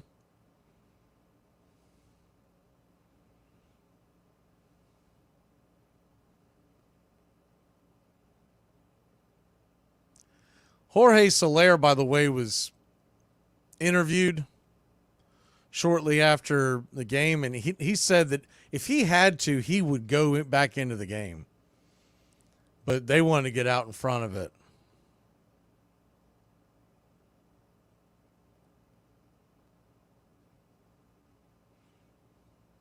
It's really strange to me that we see some of the hiccups that Ramon Laureano has in the outfield.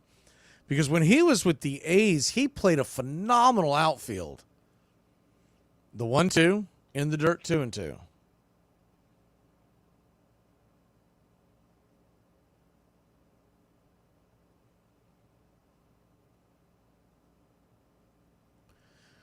Braves trail 6-0, top of the 9th. The 2-2. Swing, chops it over to third. Chapman, man, he's... They ought to pay this guy extra tonight. 2 down, 5-3 put out.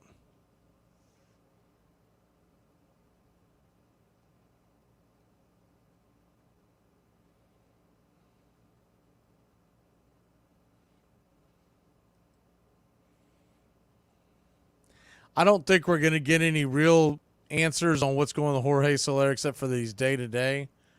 But if it's not as bad as they think it is, you would expect him in the lineup either tomorrow night or Saturday night. If not, it's time to go put him on the IL, because we don't we're about to play the Phillies. I mean, you just can't run a team one man down, the 1-0.